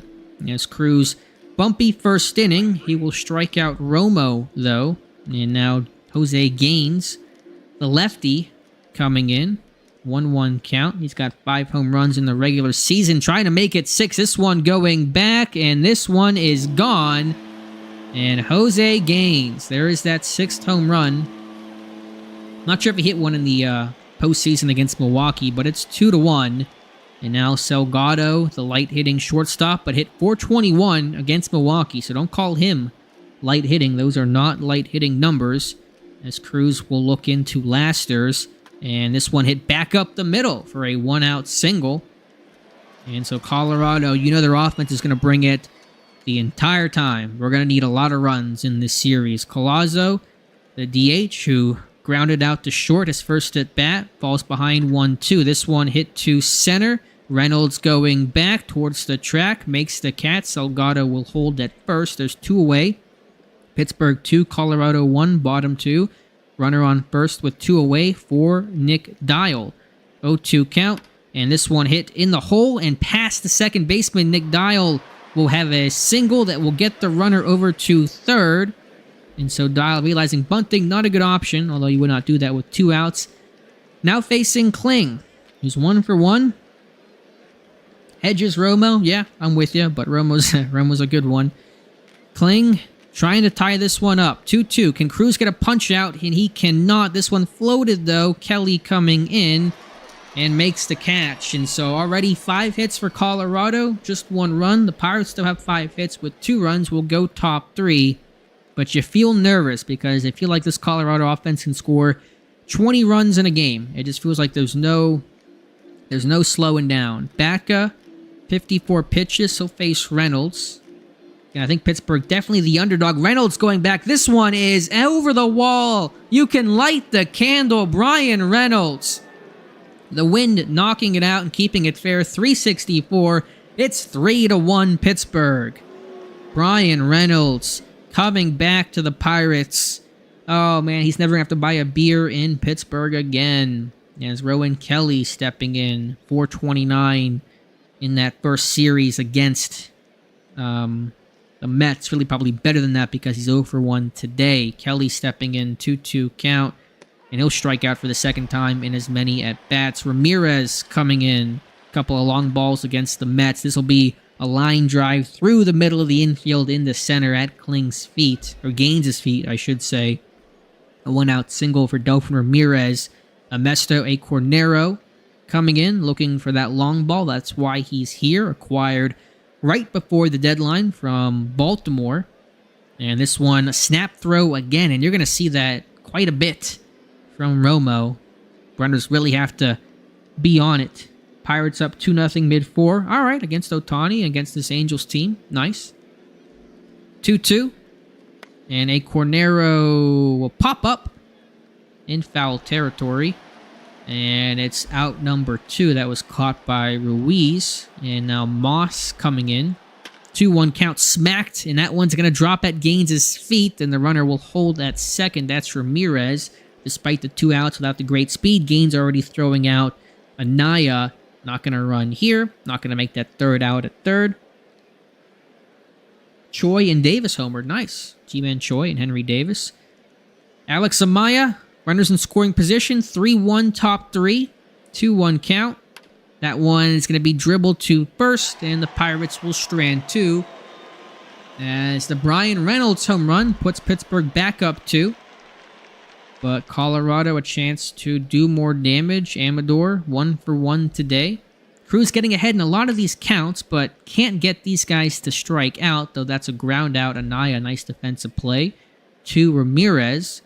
Nolan Jones stepping in. He walked his last at-bat, up 3-1 in the count here, and hit this one into the right field corner. Extra bases for Nolan Jones. Everybody in this Rockies lineup can hit, and Jones is no exception. A 1-out double for him. In Colorado already with a runner in scoring position. They have certainly gotten to Cruz today. No question about that. And so Cruz, 1-2 against Ruiz. He'll strike him out looking. Only the 2nd K for Cruz. Now facing Romo with Gaines on deck. Romo hitting .059 in the playoffs, but any chance to add to that total, you never know what could happen. I'm getting tired here, as you guys can tell. Runner on second, 2 outs, 3-1 count. Romo popped up. And that is Amaya making the catch for out number 3. Rockies threaten, but they do not score. Cruz, 65 pitches through 3 innings. As Bat gets 76 through 3 as he starts off the top of the 4th. Pittsburgh 3, Colorado 1. Anaya, 0-2 count. He'll check his swing, but be rung up for out number 1. Now Lasses with an RBI in this game will step in. 0-2 count, and he'll look at strike 3. And now Morris with a home run in this game, a 2nd of the postseason, both coming in his last 2 games, both leading off the 1st inning. Full count, payoff pitch, and Morris is going to hit this one to the gap. Extra bases for Kaimani Morris. He's going to be in there with a sliding double with 2 outs. As Batka, will he stay in? He will stay in at 88 pitches, now facing Reynolds, who took him yard his last at-bat. Would love to see a repeat performance. Morris lacking great speed. Gaines has the big arm in center. Kling and Dial above average in the corners. 2-2 count, the pitch. Reynolds chops this one to second. thrown out at first. The Pirates can't bring the run across. It remains 3-1 as we go bottom 4. Cruz staying in, but we're going to start looking at some potential other options here because Cruz has kind of been getting knocked around a little bit in this one. Feliz, and I don't know if I should trust him as much as I feel like I am right now, but he will get warm as Gaines steps in, 2-2 count. He'll look at strike 3. Now facing Salgado, who took Cruz back up the middle in his first at bat, hitting almost 500 here in the playoffs. And Cruz will strike him out swinging this time. And now facing Collazo. Jose Collazo, 0 for 2 today. 0-2 count. And Cruz, this one hit on to third. Morris has it, throws on to first. And Cruz, much smoother. They are going 1-2-3 as we go top 5. Cruz, though, at 79 pitches, facing the heart of the order. You gotta wonder about that. As might get Salinas going against some of these lefty options. You're just not entirely sure what you're gonna do here. I don't think Feliz will be the guy to lead off against Style. Cruz may stay in as well, but I'll give myself the option as Rowan Kelly will face Batka, who stays in at 93 pitches. He has struck out 7, but allowed 3 earned runs. And Kelly will chop this one, roll it over to short for out number 1. Salgado has it.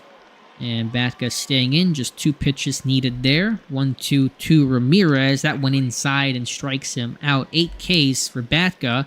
Now a Cornero coming in. He falls behind, and he'll strike out on the outside half. And Batka much better there, just as Cruz was. And it's Dial, Kling, and Amador. And I think we're going to let Cruz try it here. Let me just take a quick look at some of these numbers. As Cruz facing Dial, who bunted and popped up, and I had a single off of Cruz, strikes out there. And now Kling, who's 1 for 2 today. Full count, payoff pitch, and he strikes out swinging as well. And now Cruz facing Amador. It's going to hit from the left side with Jones and Ruiz on deck. Cruz 1-1 to Amador. This one's going to be smacked into left for a single. And it's a 2-out single for Amador. And now facing Nolan Jones. I think it's time to you give him one more batter. Jones has a hit off of him already, and I think maybe a walk. And so we're going to call it a day for Christopher Cruz. We're going to bring in Robier Salinas to face Jones. 2 outs. Runner on first, 3-1, bottom 5 in Game 1 of the NLCS. Here is the pitch from Salinas to Lasters. He strikes him out, looking a big third out for the Pirates. We'll go top 6, still 3-1. Dean Moss coming in.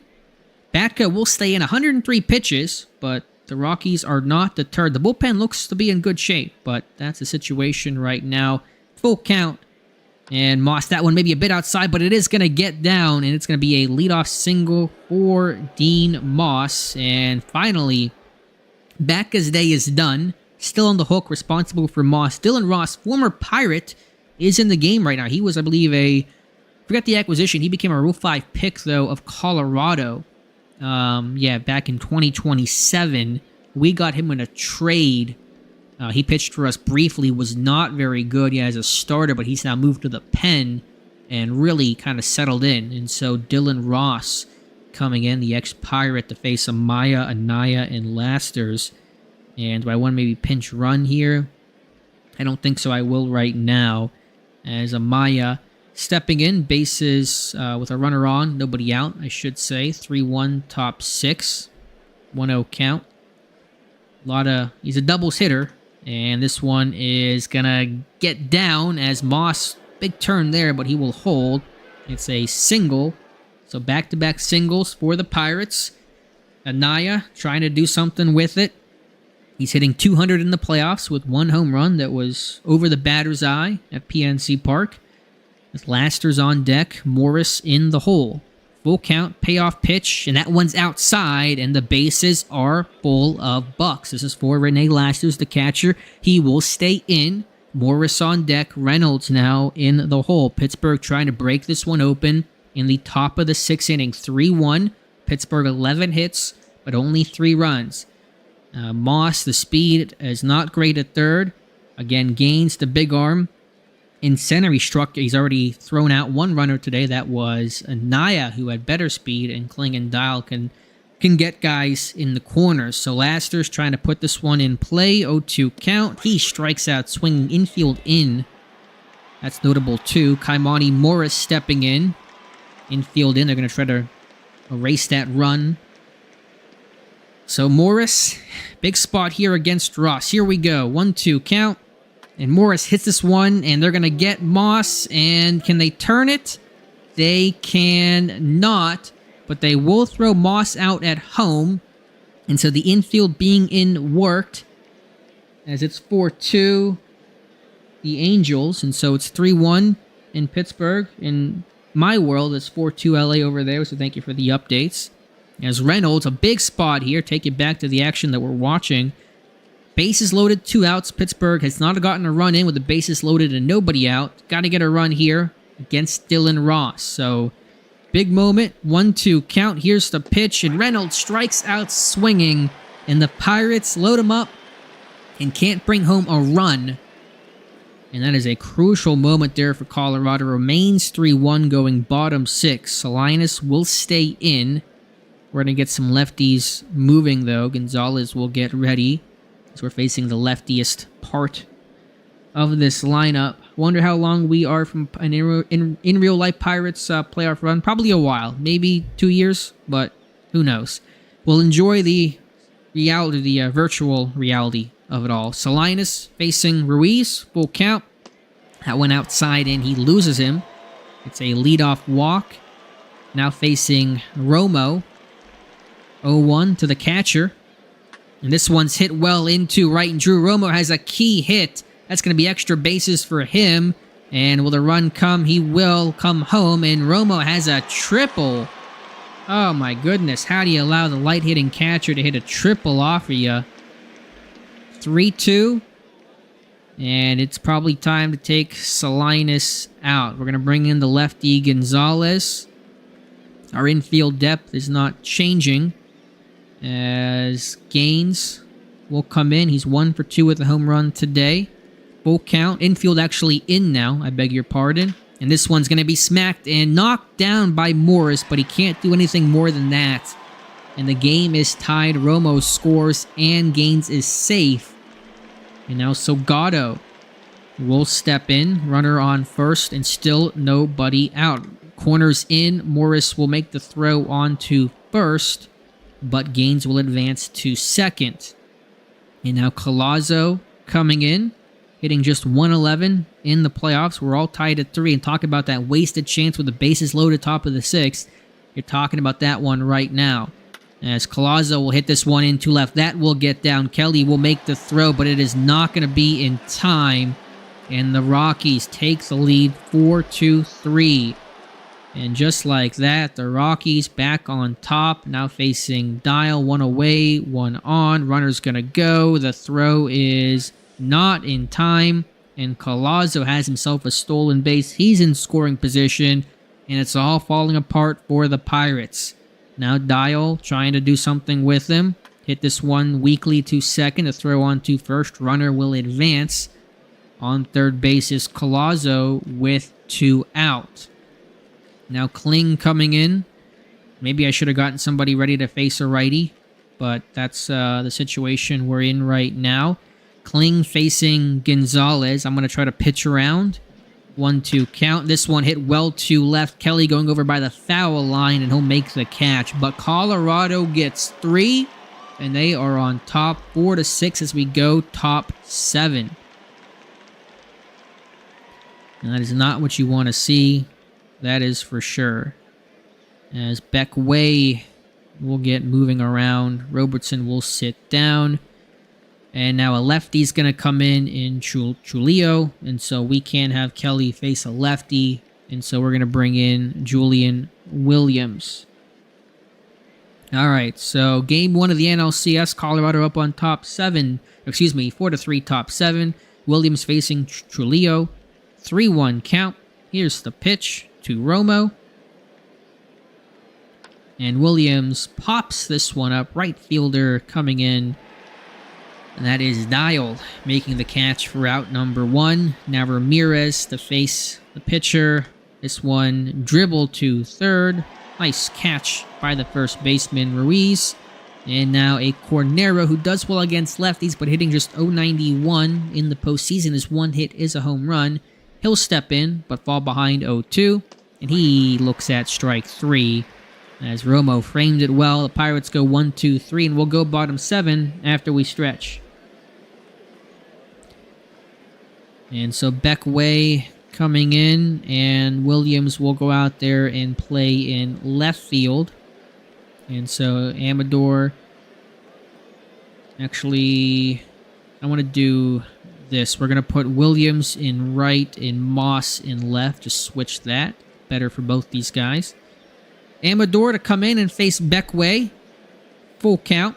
Seen a lot of those here in the postseason. As Amador hits this one into right. It's a leadoff single, and yeah, man, these Colorado bats, they do not play around.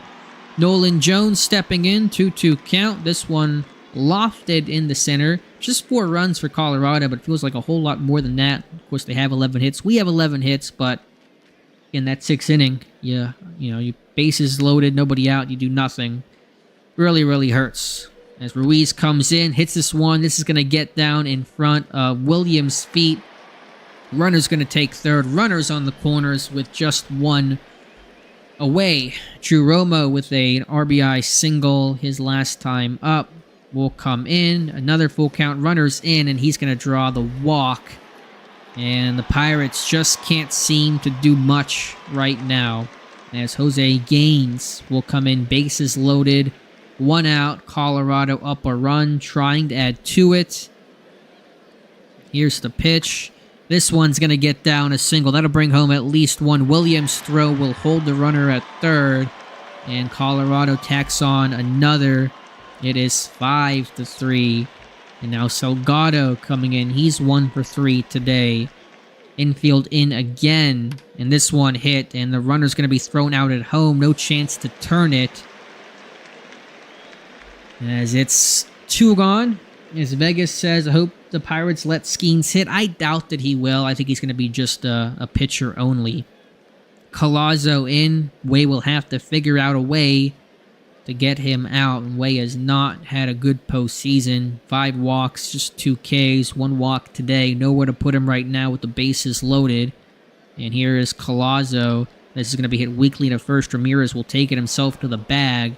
Colorado adds a run. Could have been worse for remains, but it is 5-3, top 8. New pitcher coming in. It is Alex Barrera, who's got great stuff, but can't allow a couple of long balls. And we'll look at what we want to do here. Maybe get the Geis moving around. Dean Moss will stay in against the righty. 3-2 count. We can get 2 runs here. Certainly not impossible with 6 outs to go. And Moss will strike out swinging, though. Can't have that. Amaya staying in. 3-1 count. He will draw the walk. Again, not going to run on Romo. And Barrera, his hold runners rating is pretty poor, but I just don't want to try it right now. Anaya. Anybody I could pinch hit here? Anybody against a righty? Vega, maybe? Against a righty. Let's see here. I'm going to leave Anaya in, though. I'm going to just trust my guys that I'm starting. 1-2 count. And he strikes out swinging. And Laster's coming in at the behind the plate here. If I leave him in, I mean, he's had a good series. You're just worried about, him striking out. We'll leave Laster's in. 2 outs, 1 on, 0-2 count, and he looks at strike 3. And so the walk from Amaya does little. Get the fresh arms ready. Yeah, they're ready. I got the Geis and Feliz. Way's definitely not going to face either of these guys. I'm going to bring in the Geis, the face Dial. 0-1 count, 5-3, bottom 8 in this game number 1. And Dial dribbles this one back to the Geis, who throws on to first for out number 1. And now Paxton Kling coming in. He's got a double today. He's got a single to add to it, as Colorado records their 14th hit of the day. Amador will try to make it 15. As the runner is going to go, that one is going to be in time. Nice throw from Lasters as they will throw out Kling, trying to swipe second. Pretty aggressive Colorado's been on the base paths here today. And Amador, bases empty. Here's the pitch, and Amador hits this one to left. This one's going back, and this one is gone. A two-out home run from Adil Amador, and it's 6-3. 436. Yeah, that one's tough. That one is certainly tough. As we'll visit the mound here, maybe get Robertson an opportunity. He has not pitched since September 29th. Only a couple days ago. 2 outs though, Nolan Jones. This one's hit well to right. Going back is Williams. He'll make the catch on the track. They get another. And it's 6-3. Got a generous $5 super chat from C. Bizzle. Enjoyed the Levon Kirkland interview. Love to hear from the 90s players I grew up watching. Yeah, thank you so much. That was a lot of fun. I thought LeBron was really, really fun to talk to, really engaging. So appreciate that. And the super chat, Sawinski home run, 5-4 LA, top 5. Thank you for the update. I wish it was a one-run game here.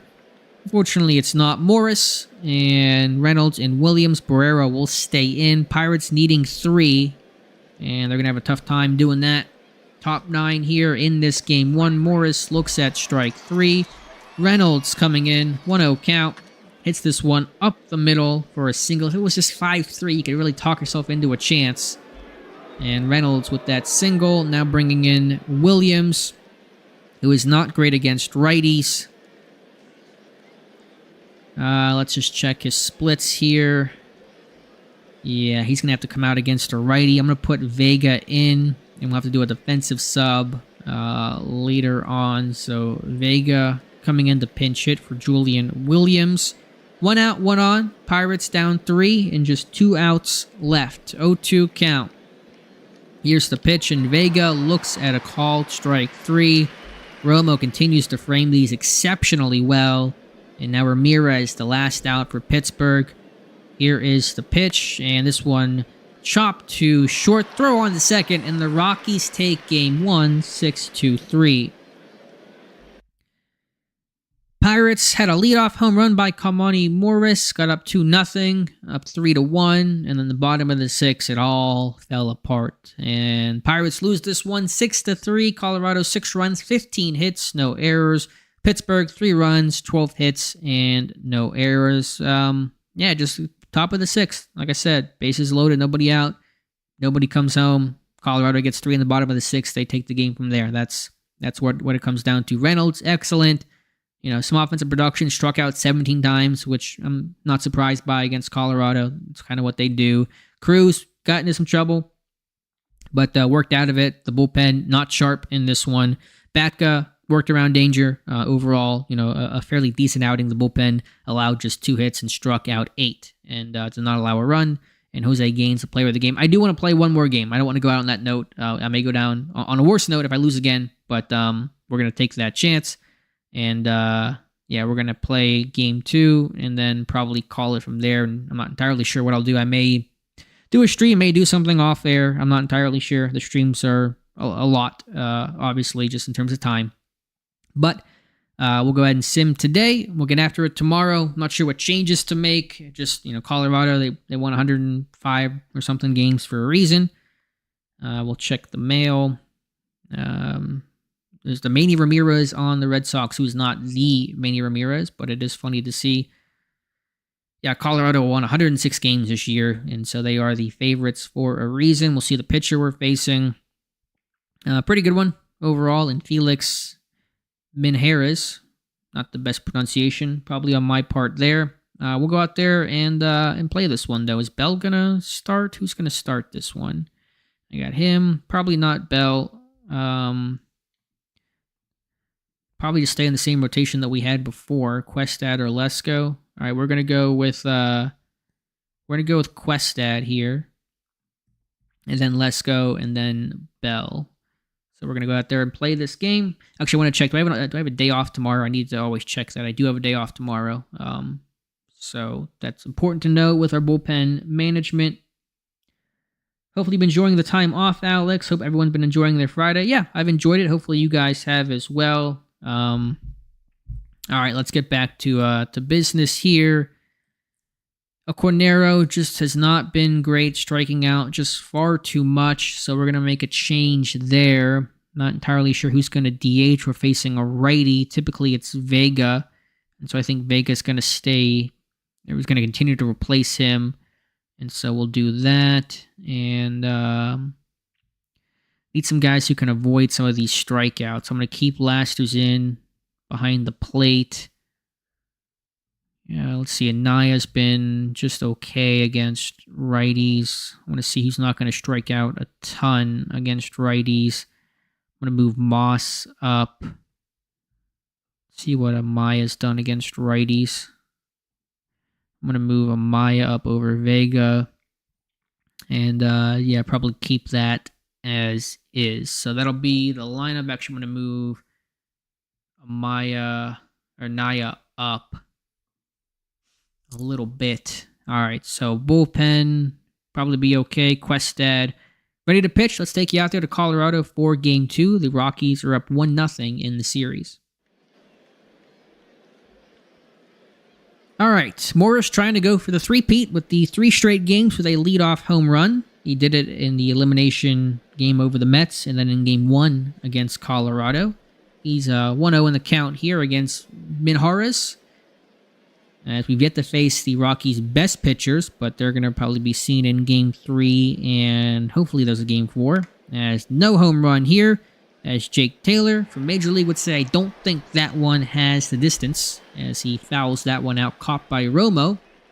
Reynolds went yard in this game number 1, and here he strikes out on what could have been ball 4, and now Kelly coming in. This one hit well to left, but at the left fielder Kling, and the Pirates go 1-2-3, and now bringing in Questad to face Collazo.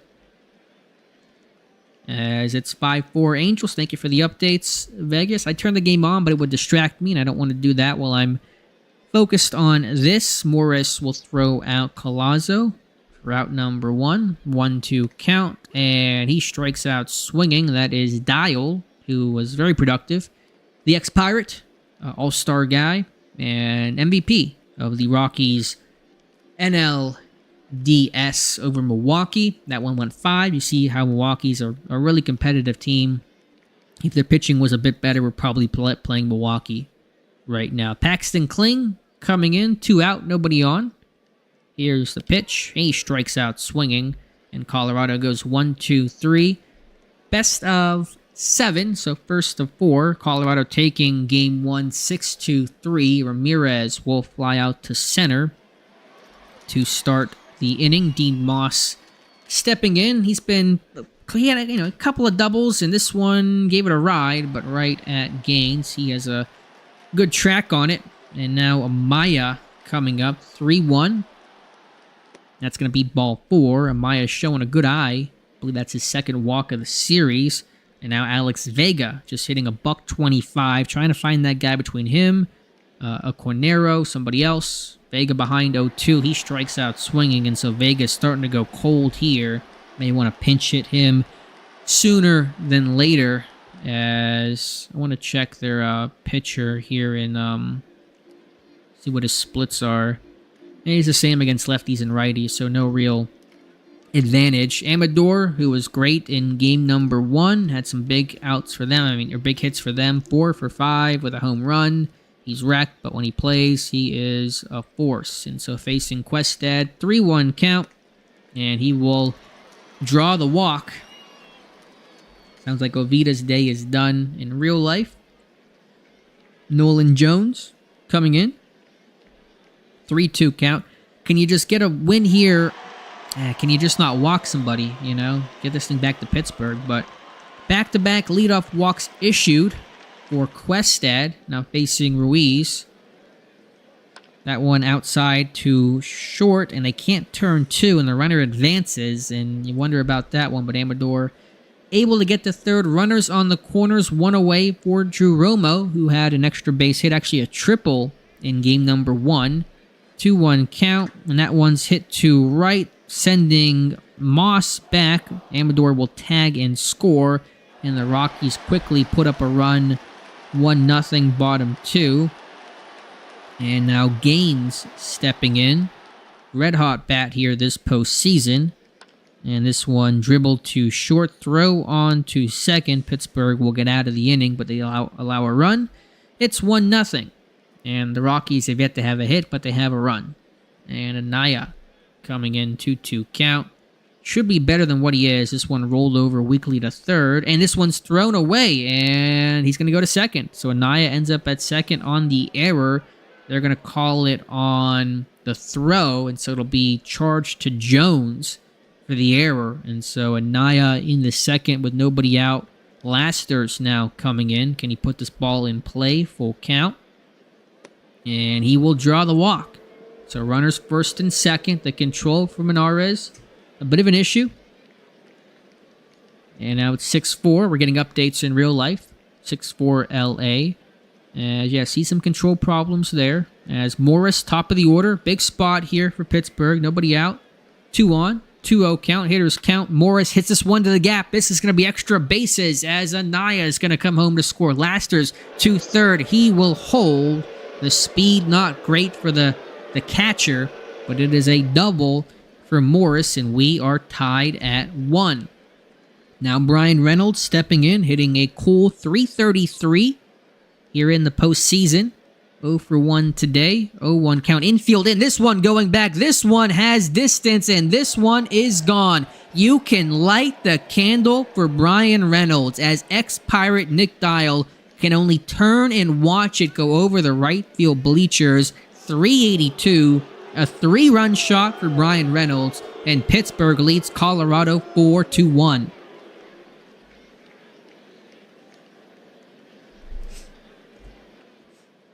And that is why you trade back for Brian Reynolds. And Reynolds back in town. What a great story. Regardless of how the season ends, to see Reynolds come back for this playoff push, winning a playoff series, getting to at least the NLCS and hopefully beyond.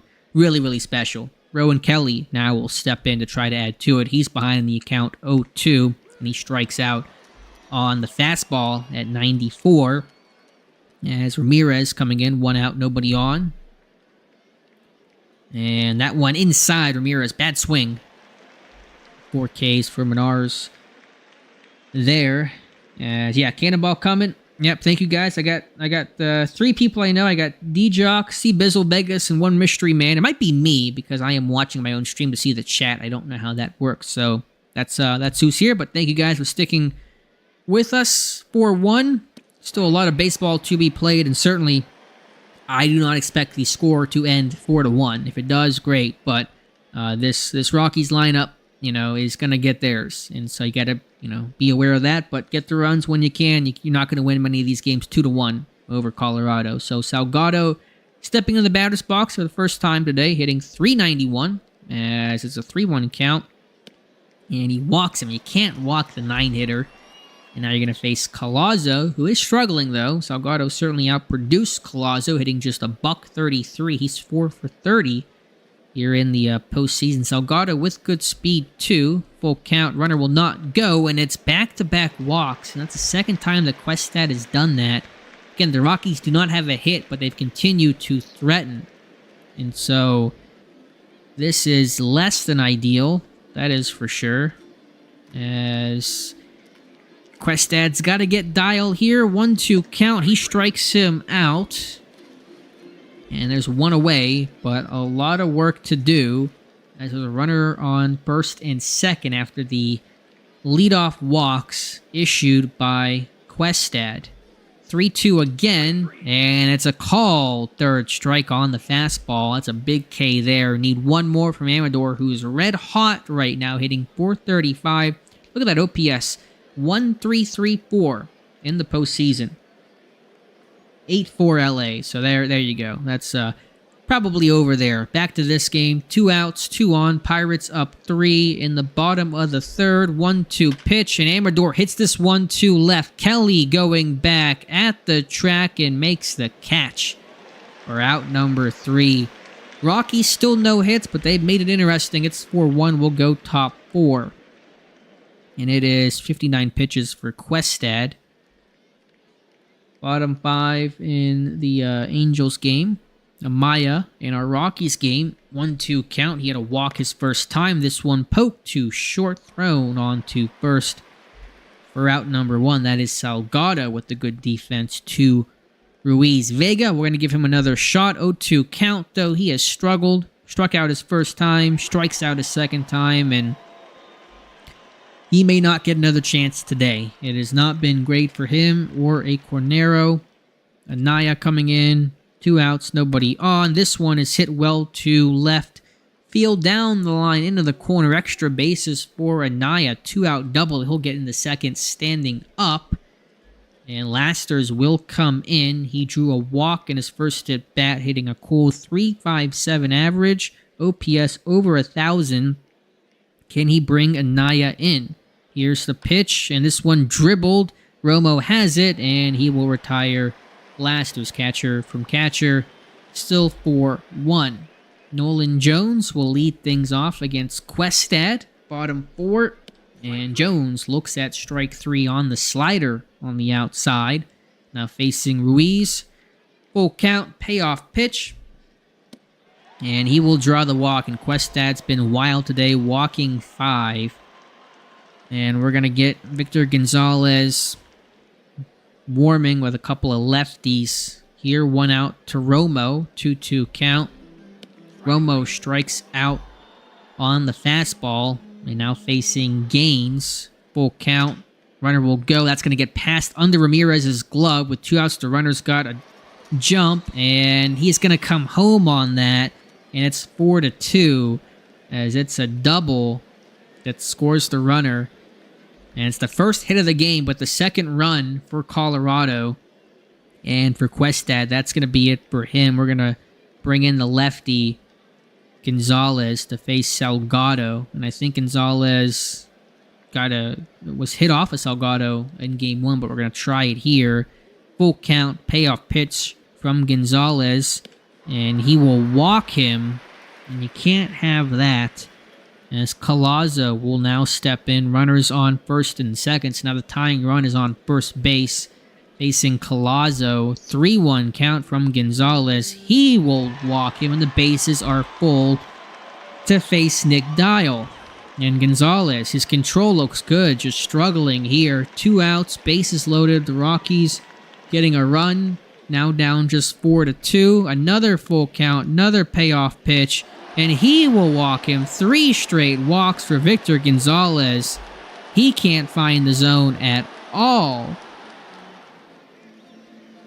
And Gonzalez now facing Kling. It's 4-3, and the Rockies have only 1 hit. 0-1 to Kling. This is hit well. This is going to go to the gap. The Rockies are going to take the lead. Extra bases. The bases may empty, and they will. It's a 3 RBI double for Paxton Kling as Victor Gonzalez has fallen apart in Colorado. We talked about it earlier. This game was not going to end 4-1. And now it's 6-4 Rockies. And I just don't even have... I should have gotten somebody else after the second walk, but you like some of these matchups. And Gonzalez, the veteran, just walking. I mean, he did not walk anybody here in the regular season. So, just unexpected here. As Amador... We're going to try to pitch around. Amador ropes or chops this one to third. Rolled over. Thrown onto first. But the Rockies, with just 2 hits, have 6 runs as Kling clears the bases.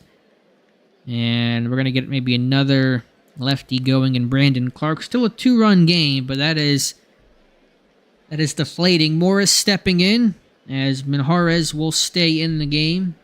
1-2 to Morris. He strikes out swinging. Bad chase there. Reynolds coming in. Had the home run that made it 4-1. This time he strikes out. And now Kelly will come in on a 2-0 count. This one popped up to short, and the Pirates go 1-2-3. We'll go bottom 5.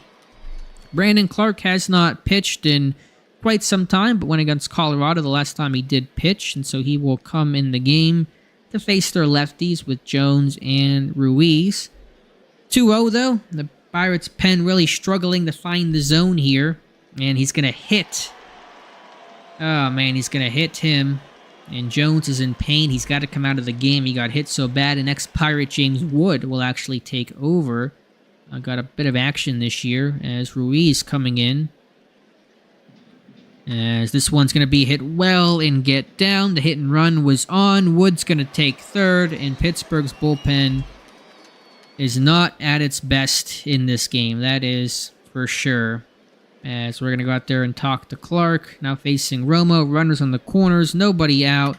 Romo too short. A chance to turn 2, but the Rockies will trade the 2 outs for the run. And it's 7-4. Now facing Gaines. 2-0 count. Clark really struggling to get ahead in these counts. This one, though, floated. Reynolds coming in. He makes the catch, but Colorado adds 1, and they go up by 3, 7-4. And maybe I should have used some of the more aces in the pen. Mears has not pitched in a while. Maybe I should have used him, but just trying to wait for a bit later in the game. Menara's still staying in the game right now. Clark's day is going to be done. We're going to get Salinas moving. Full count to Ramirez. This one hit well to center. Center fielder going back. This one is gone. You can light the candle for Delphin Ramirez. A solo shot at 429. And it's 7-5. Pirates still out hitting the Rockies. The Pirates have 5 runs, only 4 hits. The Rockies have 7 runs, only 3 hits. A very weird-looking score as Menar's day is done. Dylan Ross will come in, who pitched 1 inning of scoreless baseball yesterday. He's going to face Moss, who will stay in to face the righty. So not over yet. Still top 6. Nobody out in game number 2 as Pittsburgh lost game 1 6-3. As Maya, coming in. He's drawn a couple of walks in this series. This one hit sharply to short, but a nice play by Salgado for out number 2. And then Vega, will he stay in? We're going to put in a Cornero. We're going to try to do something here. And it's a 2-1 count, a Cornero. This one is going to be hit back up the middle under the glove of Salgado. So it's a 2-out single for Ernesto A. Cornero.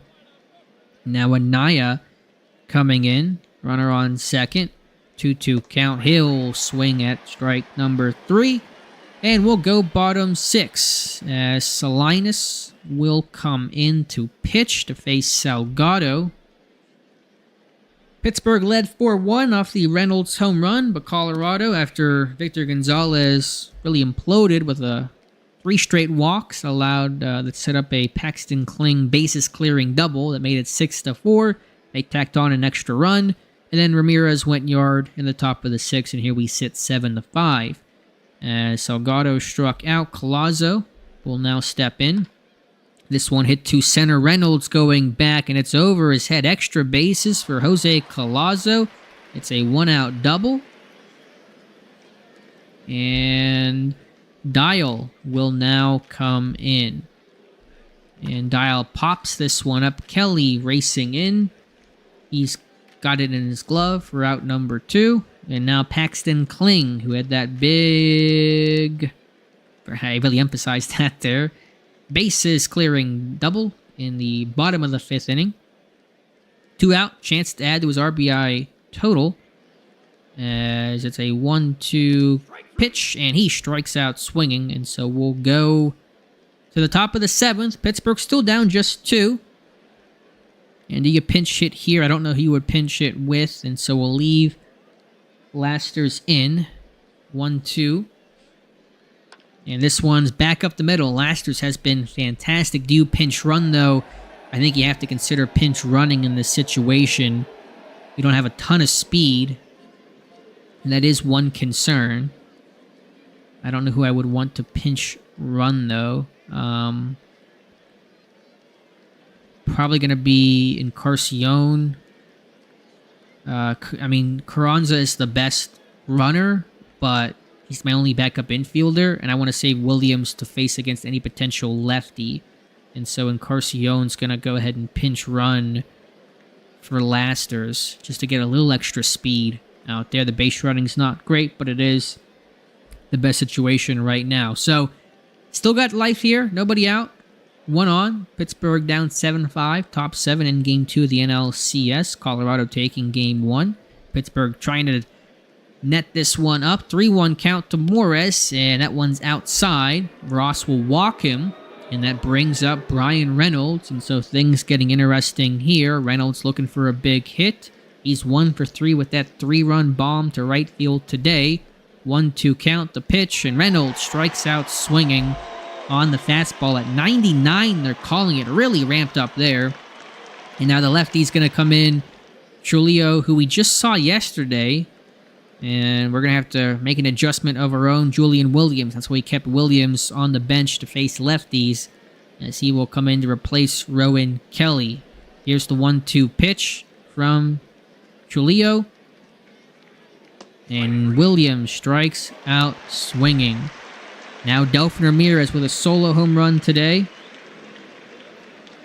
Big spot here. 2 out, 2 on. Pirates down 2. Full count. 3-2 pitch. This one is a walk. Misses. Good eye there. And the bases are loaded full of bucks. Pittsburgh could not do anything in the previous game. In the top of the 6th, bases loaded, nobody out. Scored nothing out of it and gave the lead away in the bottom of the 6th. Dean Moss stepping in. He's not as strong against lefties as he is righties, although WRC Plus says otherwise. Options on the bench, though, are very limited, and so Moss will have to try to do something here against Trujillo. Here we go. 2 outs, bases loaded, 2-2 count, and that one is outside and swung on and missed, and the Pirates leave the bases loaded. And we'll have to... And Salinas probably should have come out, and I didn't really think about making a change there. Williams is going to go to left. No, Moss will go to left now. Williams will go to right. Arambide will come in behind the plate. Obviously replacing Encarnacion. Carranza last man on the bench. And we're going to have to get somebody against the lefty ready. DeGeis will have to get going. Now facing Amador. Amador's hot streak continues. A bloop single into left field. Wide turn, but he'll hold at first. Now facing James Wood. The former Pirate will go out there and visit the mound. Wood now facing Salinas. Shift very extreme and on, but Wood is able to hit it over the second baseman's head. Amador will hold at second. And a lot of ex-Pirates, Dial and Wood, these guys finding their way in Colorado. And it's going to have to probably be it for Salinas. I don't know, man. It just has not been going great for him. DeGeista is warming. One more batter, I guess. 0-2 to Ruiz. He'll look at strike 3. And now facing True Romo against the Geis. You got Salinas in right now. It's a ground ball pitcher. We're going to let Salinas go to Romo here. 1-2. This one hit up the middle. A single. Amador's going to score. It's 8-5. I should have taken Salinas out. And now he's going to come out as the Geis will come in to face Jose Gaines. Runners first and second, 1 out. Rockies now up 3. This one hit to center. Reynolds coming in. Makes the catch. Out number 2. And now Salgado, the 9-hitter, facing the Geis. This one hit weakly to third. Morris has it. Throws on to Ramirez. Gets Salgado by a step. But Colorado adds to their advantage. Still up 8-5. And now Barrera will enter the game. Let's see where we're at here. Amaya, Equinero, and Anaya. Full count to lead things off. Here's the pitch to Amaya. And that one inside for probably ball 4. Ends up being a ground out to first. A Cornero coming in, hitting just 154 in the postseason. That one inside. He swings at the changeup inside. And now Anaya. 1-0 count, 2 outs. This one is going to be hit to center, kind of blooping over the shortstop's head. And now Arambide will come in, his first at-bat of the game. Only 4 at-bats in the playoffs so far. His last two has taken over that time. 0-2 count, and he strikes out swinging. And we'll go bottom 8. The Geis will stay in. 1-2 to Collazo. And this one hit weakly to short, thrown onto first for out number 1. Now Dial coming in. This one roped up the middle for a 1-out single. As we'll get Robertson going in case. As Paxton Kling with that big RBI double. As that gets down, Dial will hold, and it's a single for Kling. And now Amador, really they're just teeing off on us. And so you know that Colorado offense is dangerous. This one hit to right. Caught. Runner will tag, go to third. With 2 outs, that's Dial, who's got good speed. Williams made the catch. Now facing James Wood, who's already got a hit off of us today. Now facing the Geis, 0-2, and Wood looks at strike 3. So we'll go top 9. Pittsburgh needing 3 runs before they get 3 outs. Otherwise, they'll go down 2-0 in the series. It'll be Morris, Reynolds, and Williams leading things off. That's Williams replacing Kelly, but now to face a righty. 1-0 to Morris. And Morris hits this one to center, and it is over the head. It'll be extra bases for Morris. And so it's a leadoff double, and that is a promising start, but just that, a start for the Pirates. Maybe at least make these guys throw some pitches. Not sure who their closer's supposed to be. It may be Barrera. It actually is Barrera. He had 31 saves this year, so they're going to extend him, but the day off is tomorrow, and so that allows them to be more aggressive with their bullpen management. And for us, Nick Mears has only pitched in 1 game in the entire postseason. That's probably going to lead to some criticism. But that's been the situation as Reynolds strikes out. As Romo was able to frame these so effectively. Williams will have to stay in to face the righty. Full count, 3-2 pitch. That one outside. And now the tying run does come to the plate. And it is Delphin Ramirez. He does come to the plate. And so we're going to get Nick Mears warming in case. As Barrera's running out of energy, they're going to keep him in, though. He is their guy, but he's got low movement against Ramirez. Here we go. 1 out, 2 on. Ramirez hits this one. It's to right. Does not have a ton of distance, though. It is caught. Runner will not tag. No need to do that. And now it's down to Dean Moss. 2 outs, 2 on. Top 9, 8-5 game. Moss facing Barrera. 1-1 count. Here's the pitch. And Moss hits this one. It's going to get down to left. And the runner's going to hold with 2 outs. Bit of a curious decision there. And now we have to think about potential substitutions. As Carranza may run. I'm not entirely sure what I want to do here with Moss. Moss's speed is not great, but the base running is decent. But I think we're going to put in Carranza. He can play the outfield. And so he's going to come in, Carranza will, to run as the potential game-tying run. And so Alex Amaya, new pitcher, does come in. It's Nelvis Ochoa with a 5.46 ERA, 83 to ERA plus. 2 outs, bases loaded again. Amaya has to put this one in play. Alex Amaya, it's 6 home runs in the regular season. Here we go. 8-5 game, top 9, 2-2 count. Here's the pitch from Ochoa. And he deals. And Amaya strikes out swinging. And Colorado takes game 2, 8-5. Had a chance there at the end to make it interesting. But the Pirates so often, especially against Colorado, leaving the bases loaded, did it in Game 1. I believe did it twice in Game 2. And Colorado up 2-0 in the series.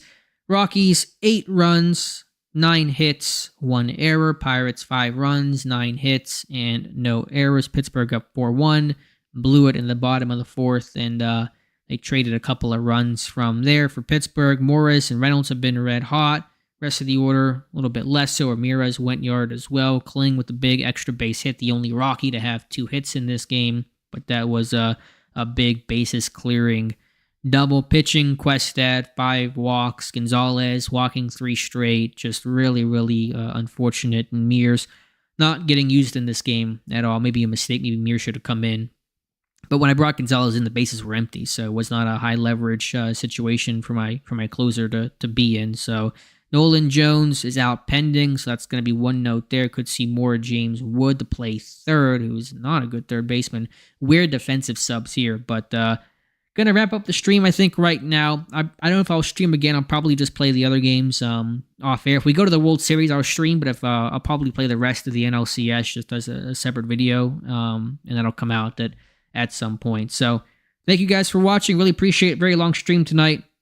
So far, hey, made progress, beating the Mets in the NLDS. Really exciting, and it's a best of 7, so 1 win, we're right back in it, and we'll see what happens. So we got a day off. We'll recharge and rethink the strategy, and let's see who we're facing here. Actually, I want to just take a quick look at our pitcher that we're going to face. 8 home runs so far for the Pirates game. I assume that's combined, so pretty wild there. It's going to be Tony Brown, who came in to close out that Milwaukee game, and now he's ready. He's good to go, even though he pitched only 4 days ago. But okay, that's fine. These guys are all excellent, and for us, it's probably going to be Dylan Lesko on the hill for the Pirates. So we'll see what happens. Not over yet, but a really fun playoff series so far. Thank you guys so much for watching. Really appreciate that, and we'll talk to you soon.